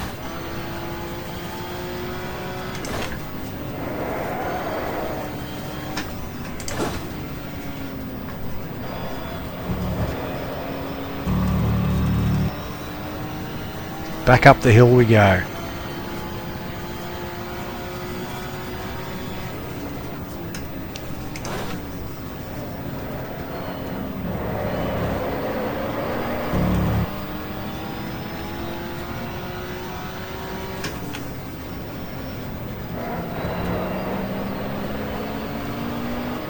Over the back straight. So 14th place we run.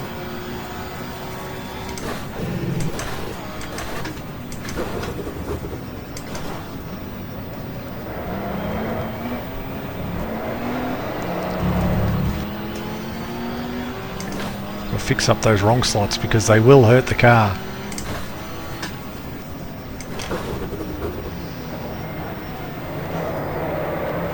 Up to the Sierra. Far less developed version than the Texaco Eggenberger and the Andy Rouse Sierras.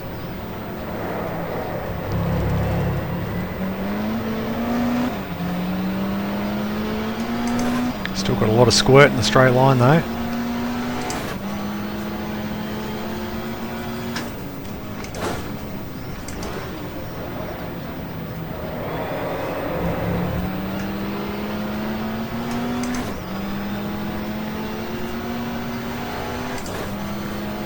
Down Craner.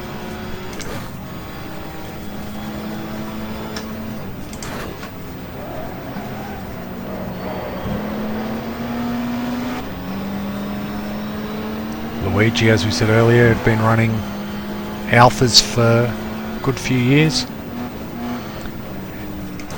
in the European title. Trying to get up the inside into Coppice. Give them a nudge. We're through. Not the nicest way to get through, but had to be done. Of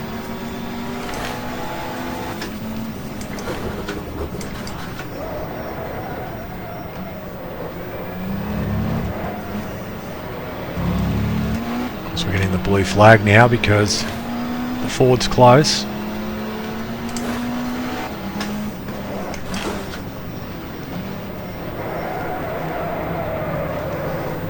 So we've got to get out of the blue flag range.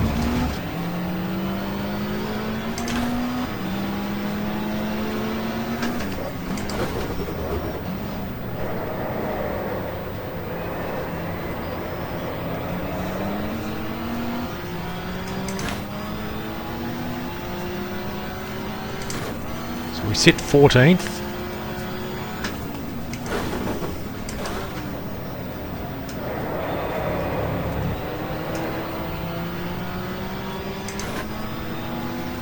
The Alpha's definitely in sight.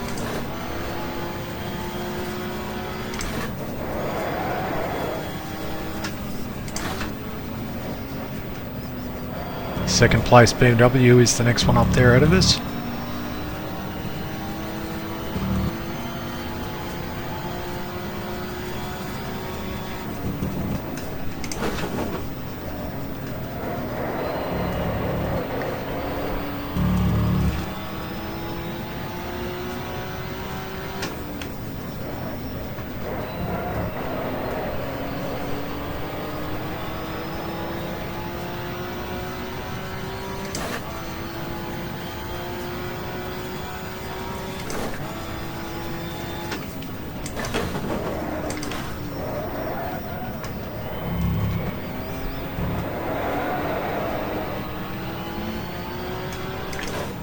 Ford went off at the chicane. Seems to be a common thing in this race. A number of cars have cut the chicane.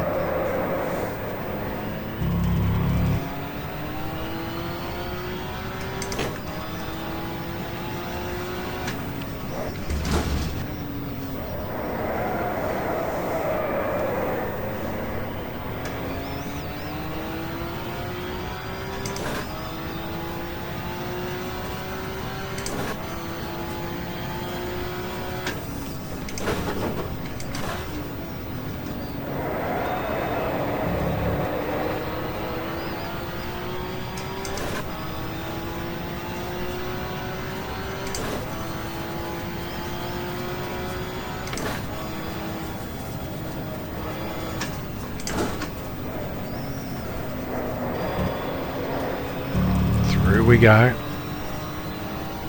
Of course, the great history of the Donington 500.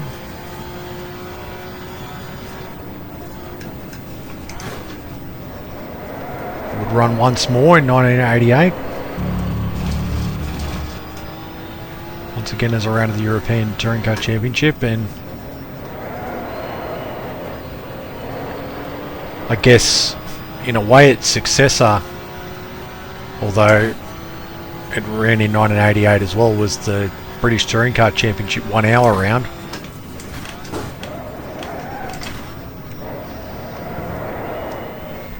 In some ways that was the successor to this.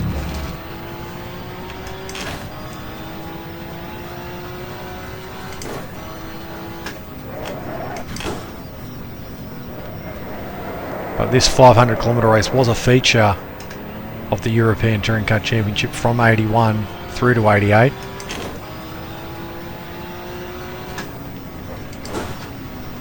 Run much earlier in the year compared to the Silverstone TT.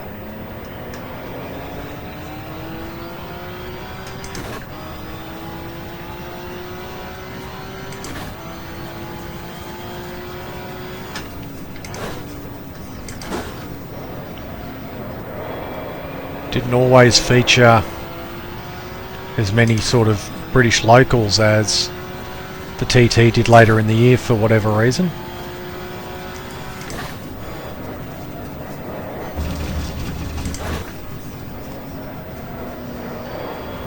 It could have been nasty there.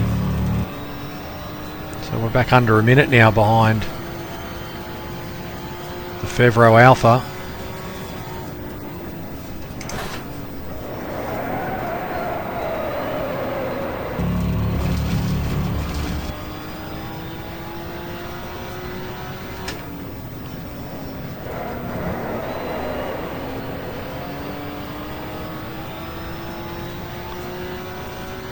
So, picture to see, is this one of the Linda or one of the Schnitzer BMWs ahead?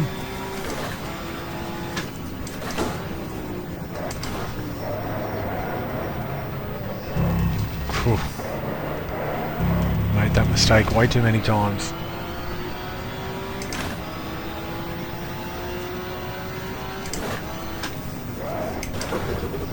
So we're under 30 laps to go.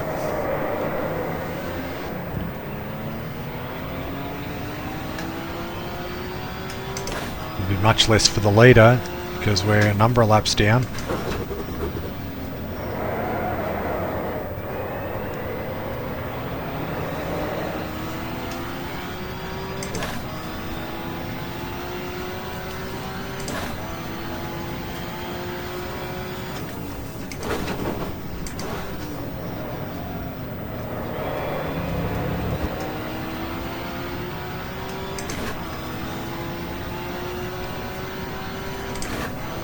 See the plane off to the right there?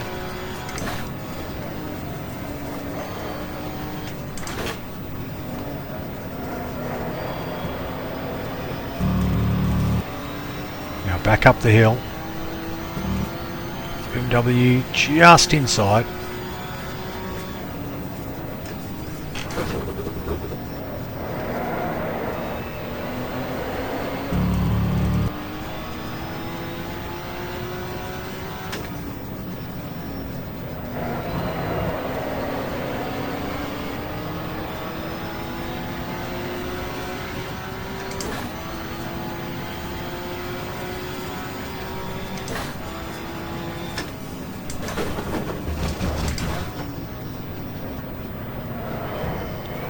Made the chicane that time.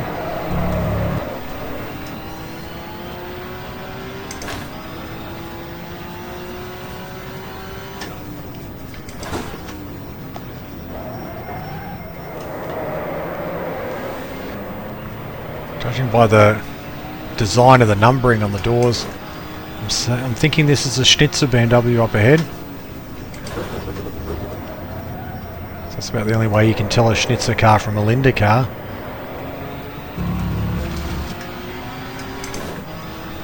So we get in behind, across the line.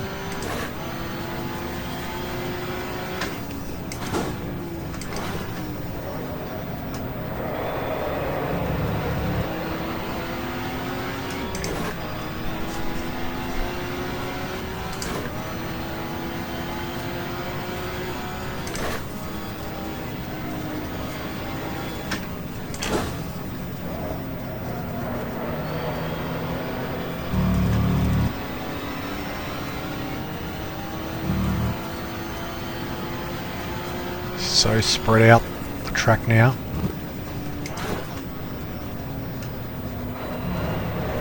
"17 cars only left.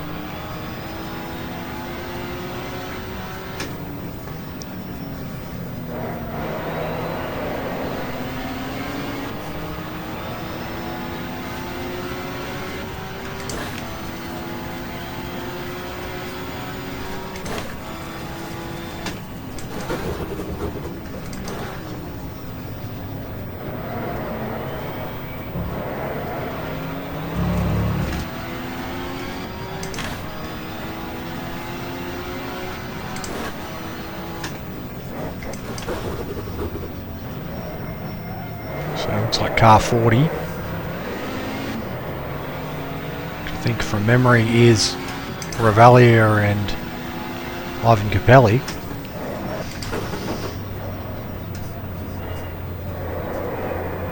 They of course started in 8th place. Across the line.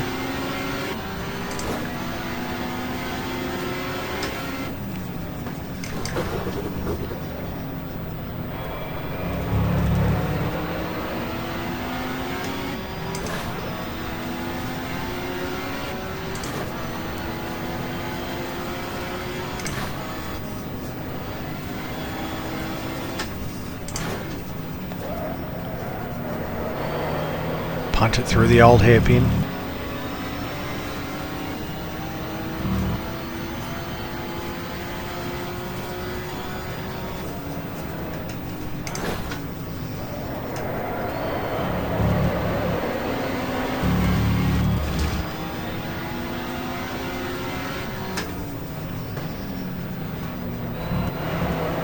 Through Coppice. Revalier at the time, the reigning European Touring Car Champion.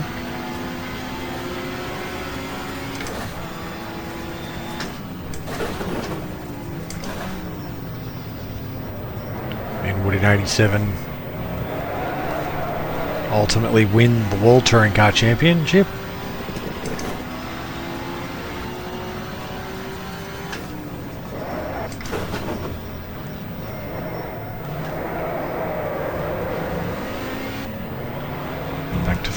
Second gear rather, for the hairpin. Right now to finish the lap.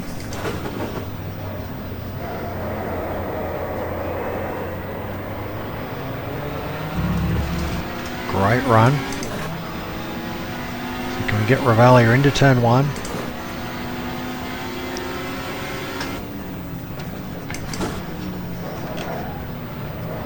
No, we can't. Although he's a bit slow. Give him a nudge. Got a Corolla we're coming up to.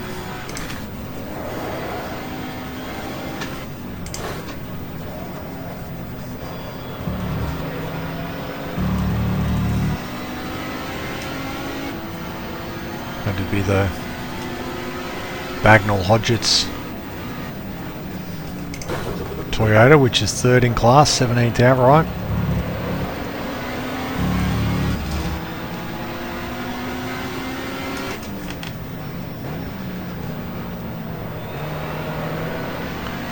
Revalia runs wide. Oh.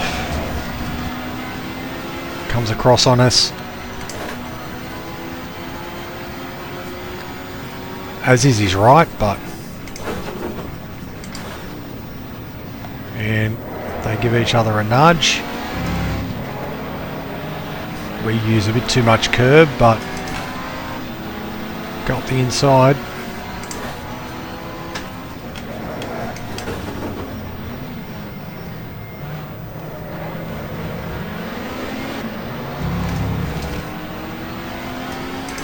.38 seconds down on the Alpha.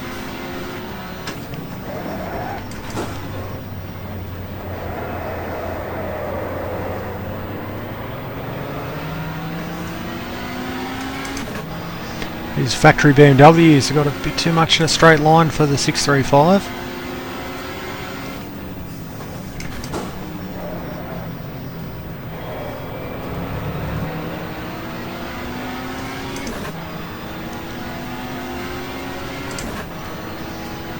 Got the Gruenhoyer Corolla we've caught again.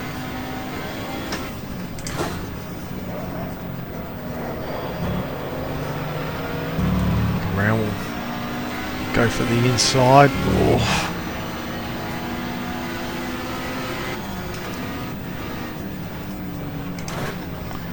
Revalia not making it easy.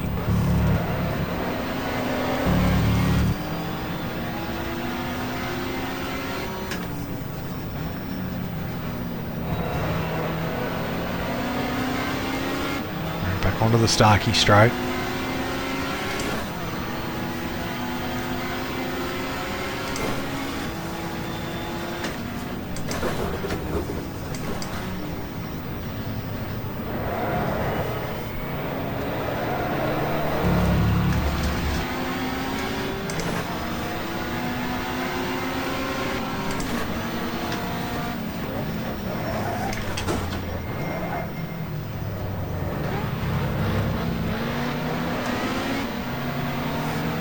Sort of trail Revalia through.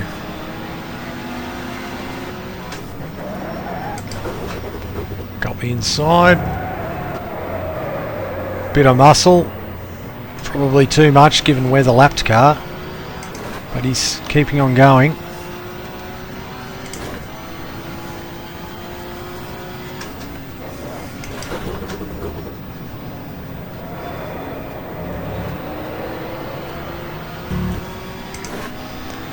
We can set off still after 13th place.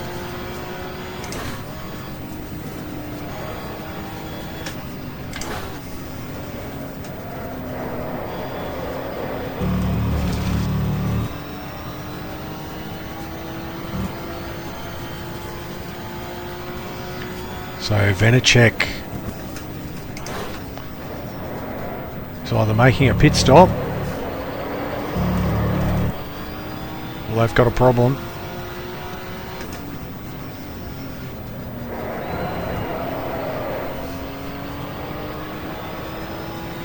Hope it's just a pit stop.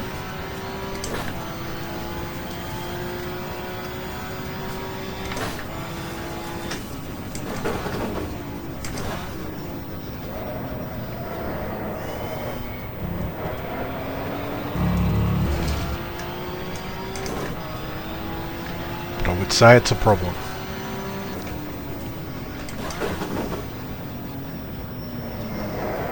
So they're in the pits, so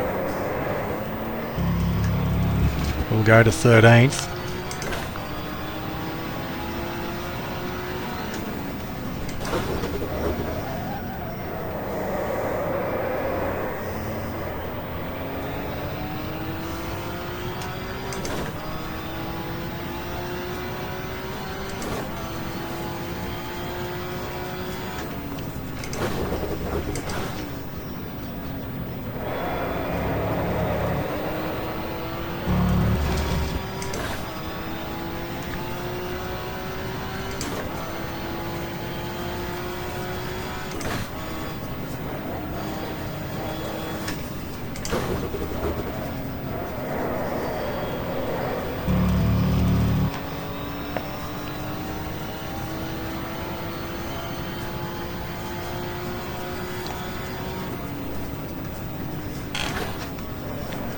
Back to third gear, McLean's.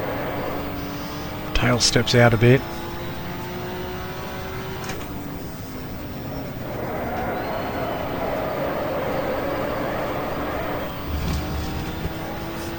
Bit too much oversteer there.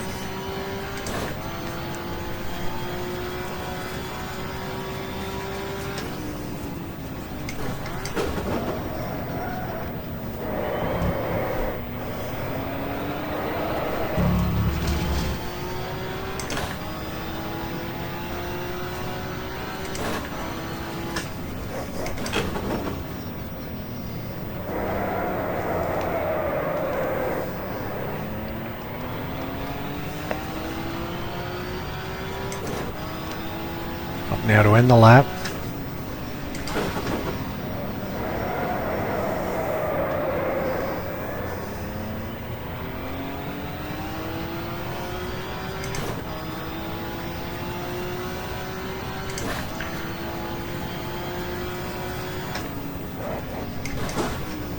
So an interesting phase of the race.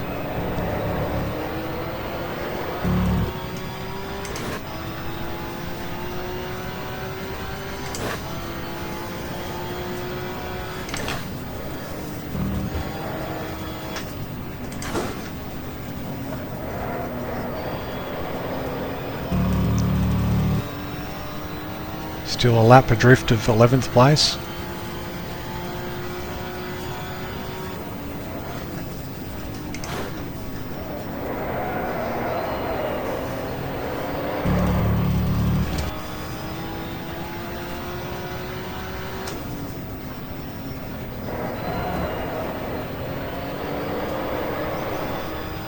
Tail steps out again onto Starkey's.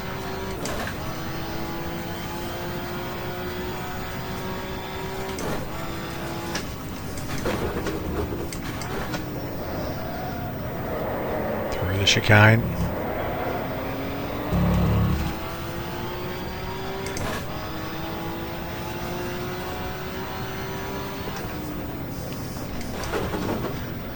There's been a BMW pit stop at some point because now the race leader is Revalia Capelli.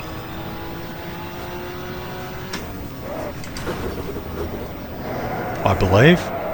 Oof, ran wide.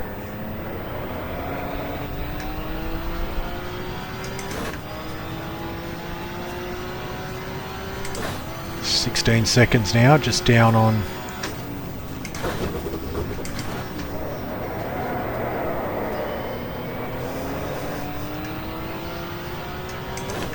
tenth placed. I think it's the Mercedes. Just off the road.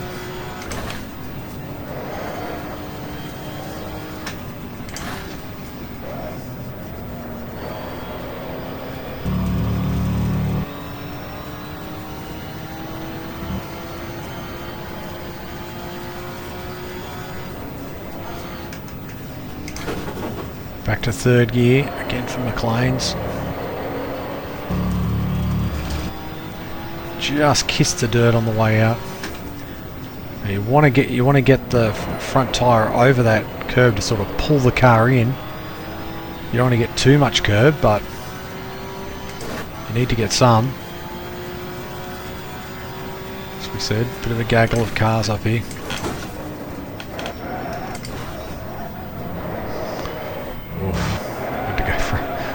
shallow apex there because I messed up the down change.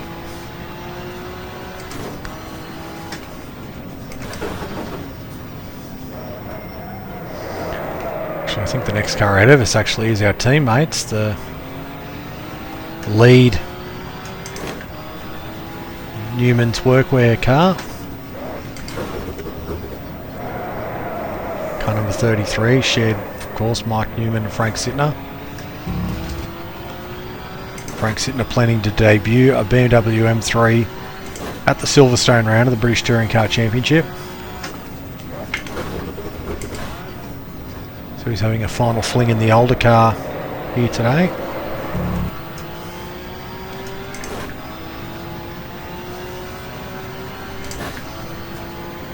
It's a pity we could have gotten a bit higher earlier on because it's a hard job chasing these leaders. So perhaps our tyres are getting a bit second hand because understeering a lot more.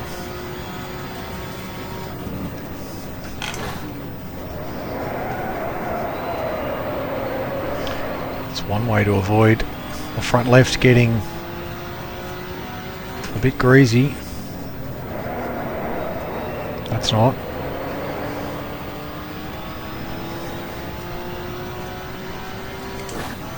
Up through the gears again.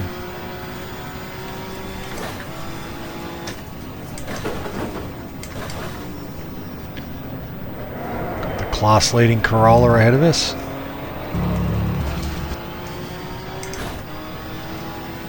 Fourteenth outright.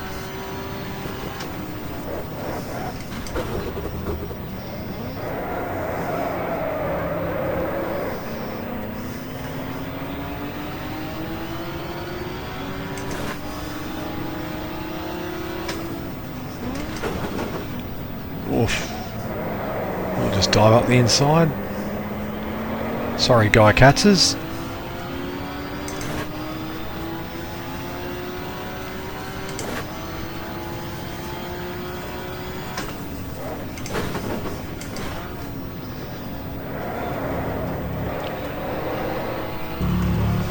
Oof. Use all the grass.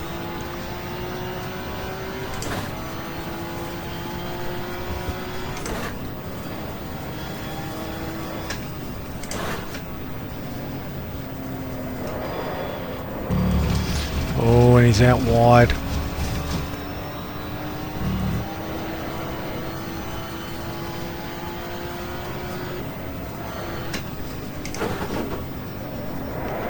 Getting extremely late in the day. Late in the race rather, it'd be around about 4 PM local time in England. We started this race at 1 PM.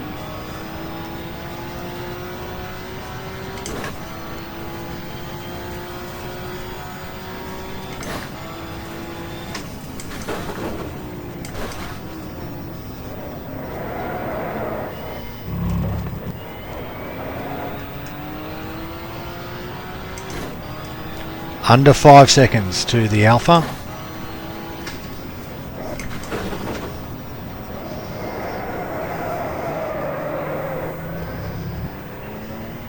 Our teammates helping us out a bit there, I think.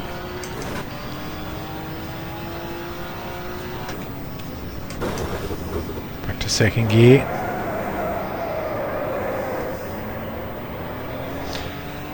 Actually, into the pits comes another car.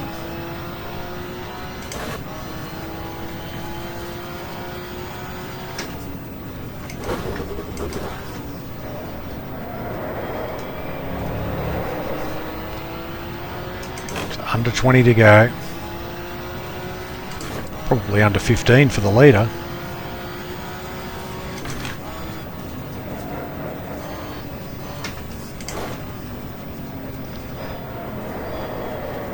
Oh, so much understeer.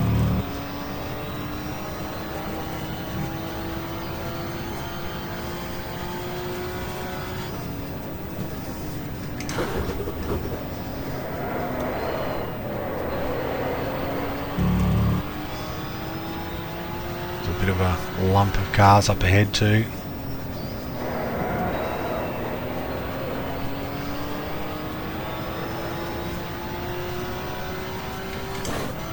Woolstead Haas BMW is a minute 30 up the road. I don't think... Oof. So, wow, the Luigi Sierra's touring.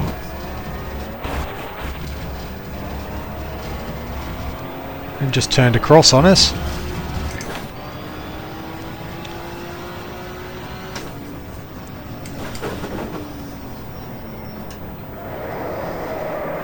Perhaps out of the race, or with a bit of a problem. It's going very slow, turned right across on us. We turned the Sierra around. Ducked through, we're now right up with the Alpha.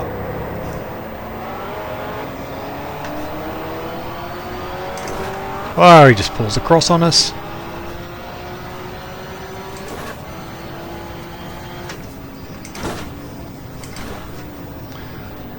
Should of course expect that from R-Factor AI.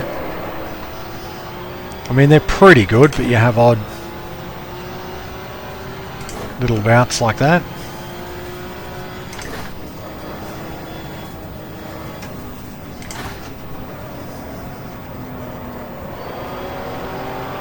Should be able to wrap him up fairly easily. Come up inside.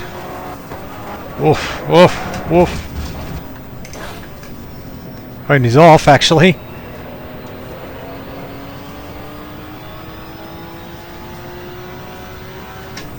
I don't know if I should cut the blame for that one. It's about time something went our way today.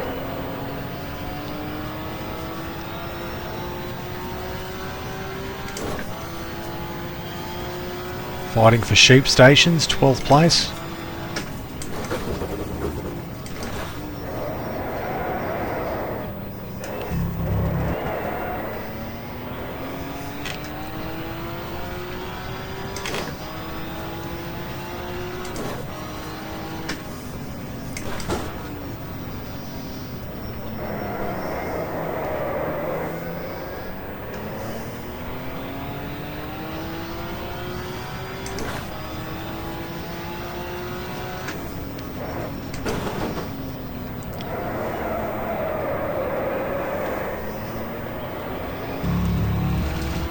Across the line.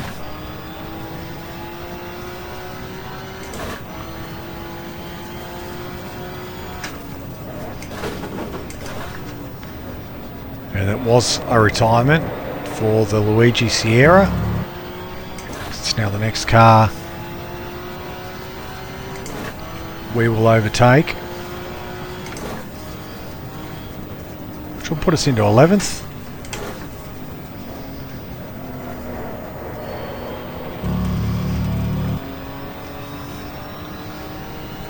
Okay, well, cut a lot of curb there.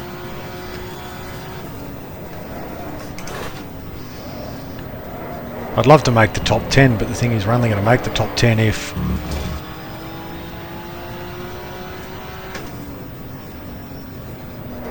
people drop out.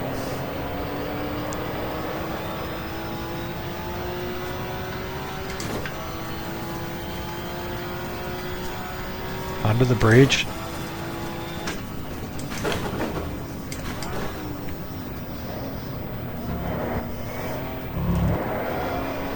This is the first of two driver races we'll do in the 87 British season. The 10th round of the British Touring Car Championship is a 2-driver endurance race at Donington Park.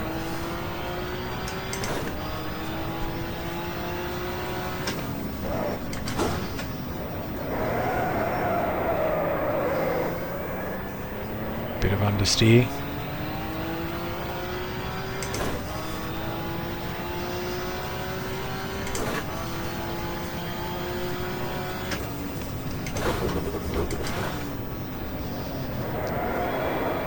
So we're 2 laps behind the Suster Bickel Mercedes.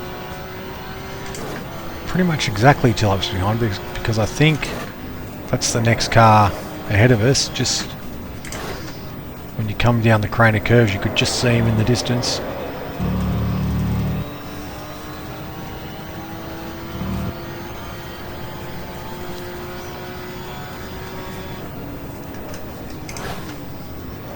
Back to third gear.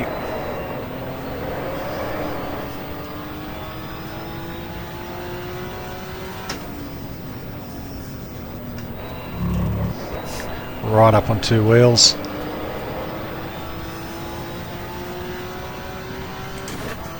I believe we've lost the Dixie Alpha, perhaps, by the looks.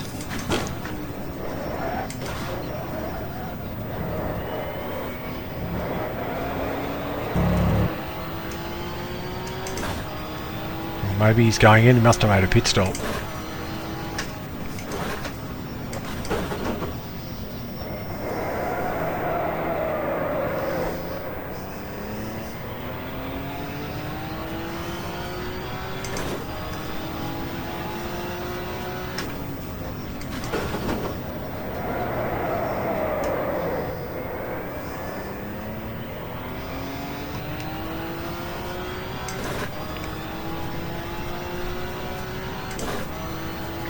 So we're winding the laps down. 11th place.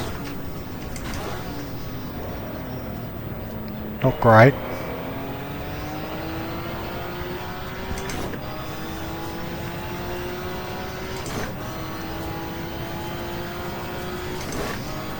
Fifth gear. A bit of push.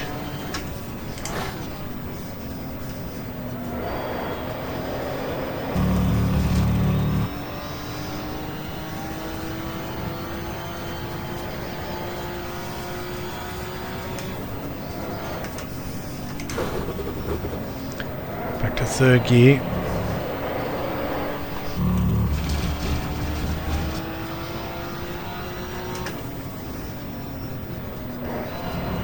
So I believe the second round of the European Touring Car Championship was at Jarama. Sorry, not Jarama, what am I on about? Estoril.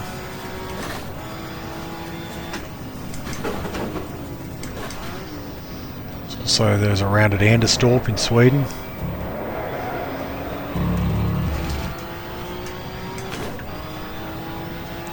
So canvass me back if you'd like me to do further rounds of the European Championship.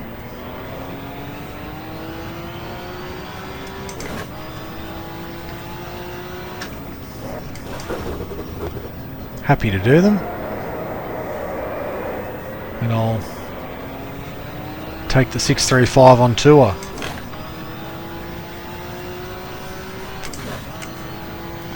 For season 87.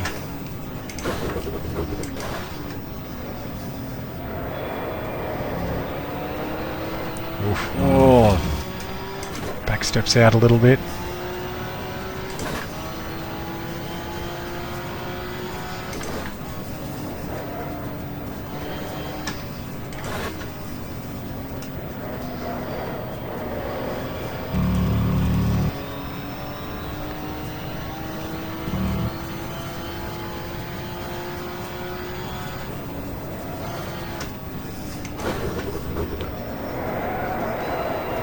Tail comes around a bit, keep the boot in.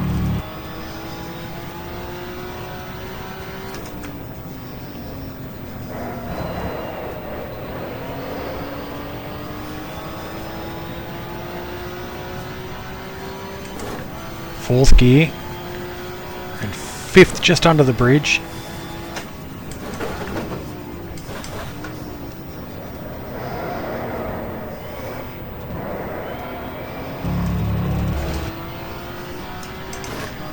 Wonderful sound of the 635 BMW engine.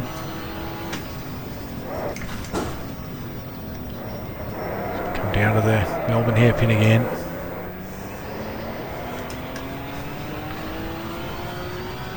Gets the track up to length, and I mean, it's probably the only way they could extend the track. A lot of people complain about it at the time, and it is not really fitting with the rest of the track, but sometimes there's only so much you can do.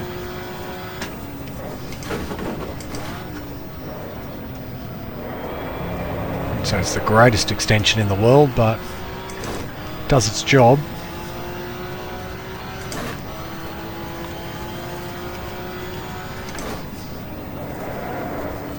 Give it through Craner.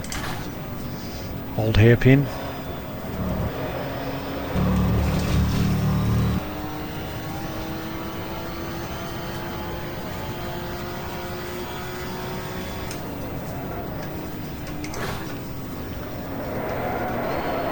Back to third gear, slide it through.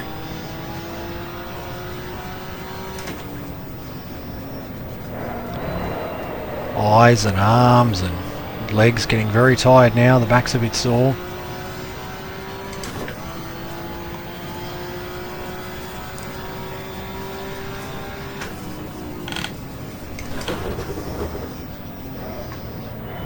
Back to second gear.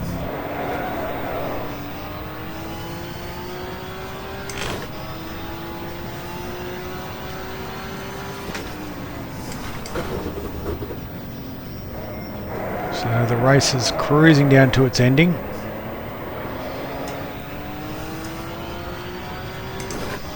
Because Winnie Vaught would go on to be the, or Winnie Voigt, depending on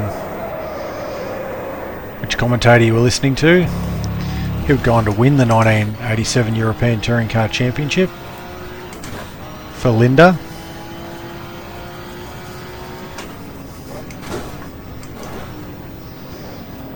They did all the rounds, and CBM would do it as well, but they'd take, in a lot of cases, they'd just take their 635s to some races. They would take the M3 to others. Back to fourth gear, oh, a lot of push. Even Brancatelli would step back into one of the 635s for a couple of the European Championship rounds in '87.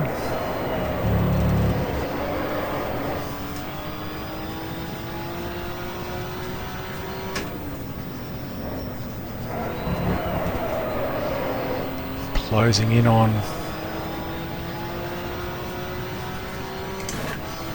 looks like a Corolla.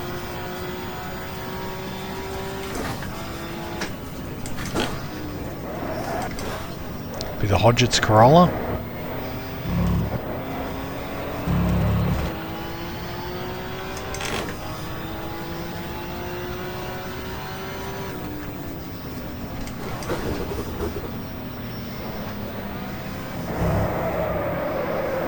And one wonders, is this the battle for second in class, or are they a lap apart? Because it looks like the Hoyer Gruen Corolla is the next one ahead.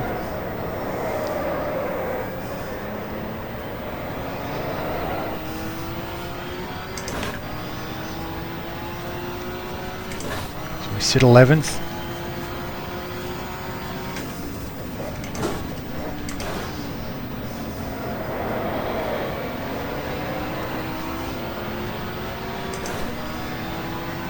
Through the Craners again.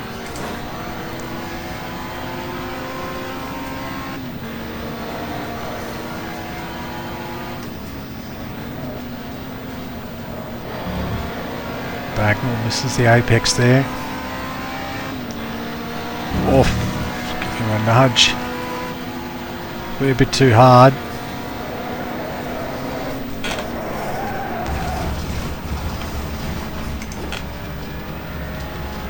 Wow. My error.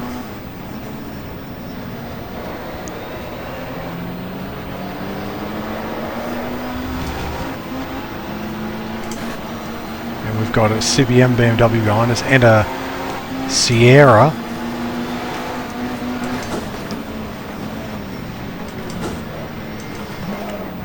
Which will let go. Car number 7, that's Klaus Ludwig, Pierre Gidone, so that's the Sierra in the race, and that's also the race leader.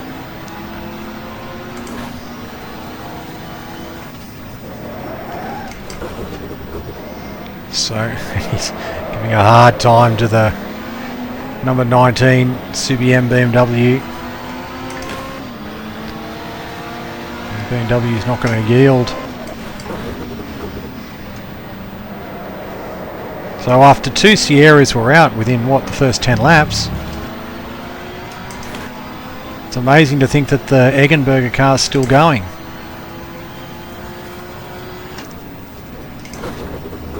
And inside the last 10 laps, you would think is probably going to get home as the CBM BMW gets together with the Corolla.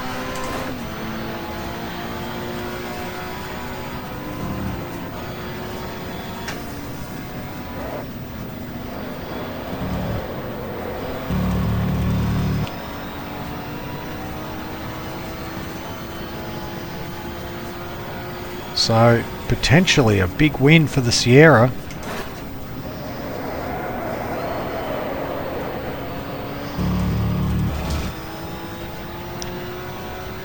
On a day where we thought it was probably going to be a BMW benefit.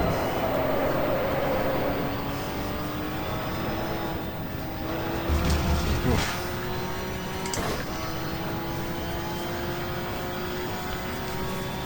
"15 runners" is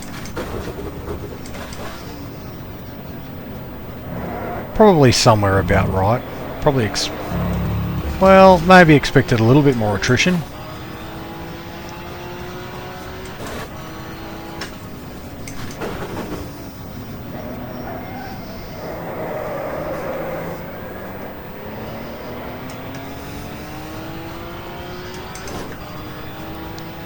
Not too many laps to go though.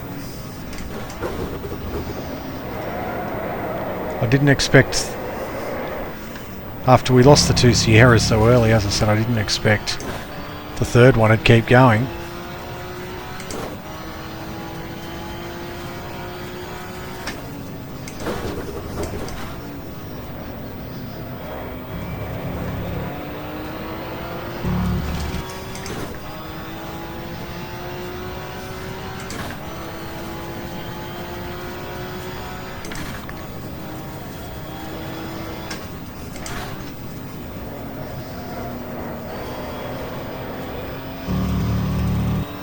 So it'll be much better for this experience when the Donington Park rounds of the British Touring Car Championship come up.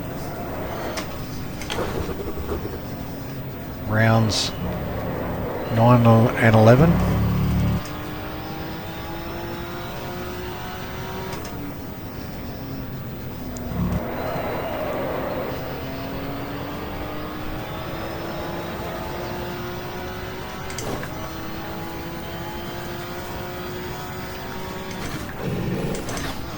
We haven't done that for a bit.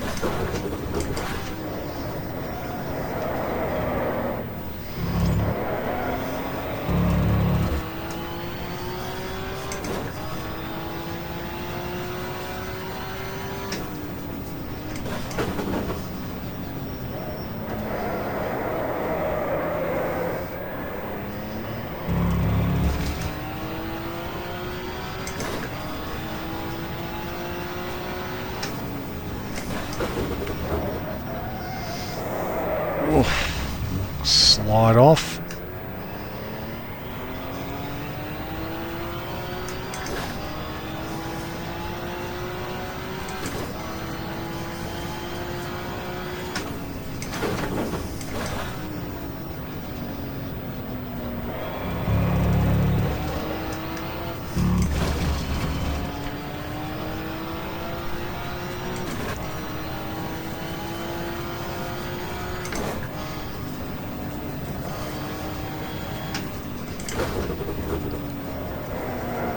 Oh, so much push. Tyres are gone, I think. Done nearly 40 laps.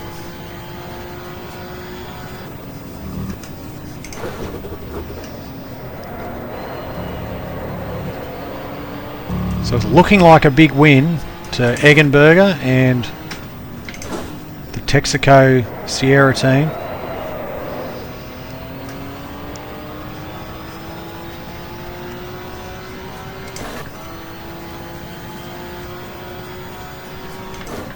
They're going to lead home the German BMWs.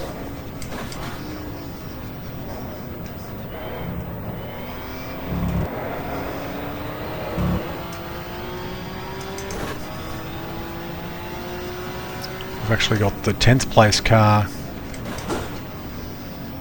behind us, so we don't want to let him through.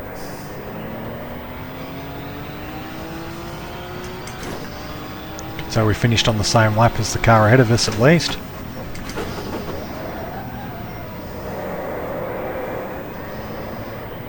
He's got a lot more tyres than us.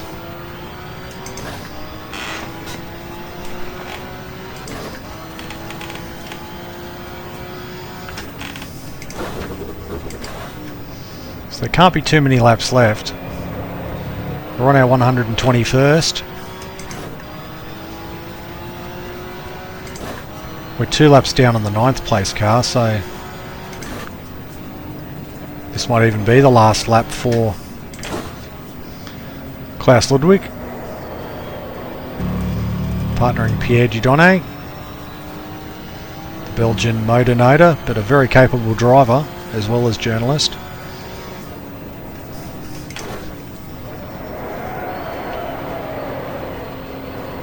Oh, out wide.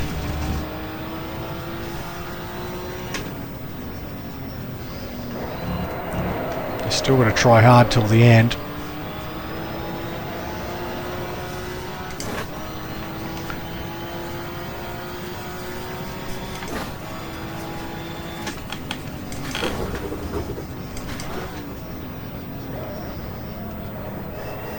Through the chicane.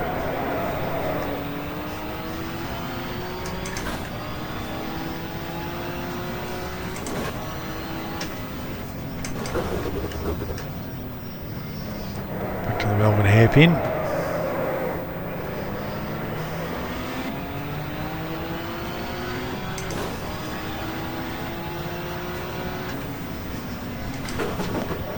And I'd say, given the cars are the numbers are disappearing from the bottom, that's the end of the race. So a win for the Texaco Eggenberger team. Checkered flag out. We complete 121 laps. 4 laps down on the winner and finish 11th outright. Disappointing.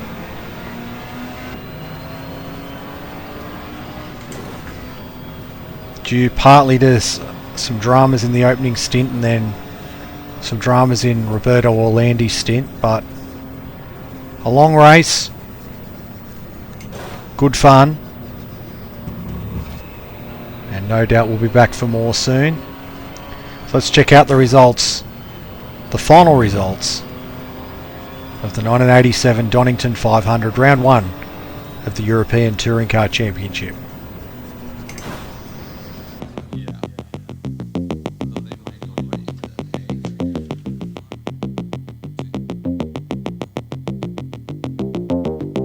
So the results of the 1987 Donington 500, a 30.1 second win for the Eggenberger Ford Sierra of Klaus Ludwig and Pierre Dieudonné, completing the 125 laps ahead of the Linde Motorsport BMW M3, Winnie Voigt and Dieter Quester. 3 seconds behind them in the little inter-BMW battle, not only for honours in the BMW hierarchy, but also for the victory of Class 2.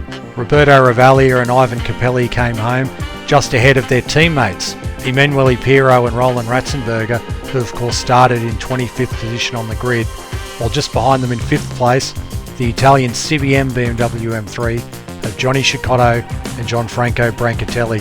So despite the weight in numbers for the M3s, it was the Ford that came out on top. The Class 1 winner in 13th place, Katzis and Burton, 7 laps off the outright win, but the winners of Class 1 in the Fina Toyota Corolla. So a very hard race. We had a few clashes with other cars, but we still got close to the top 10. But there's always ifs and buts, especially in long distance endurance racing. Thank you for watching. We'll be back for more soon, and I look forward to your company then. Bye for now.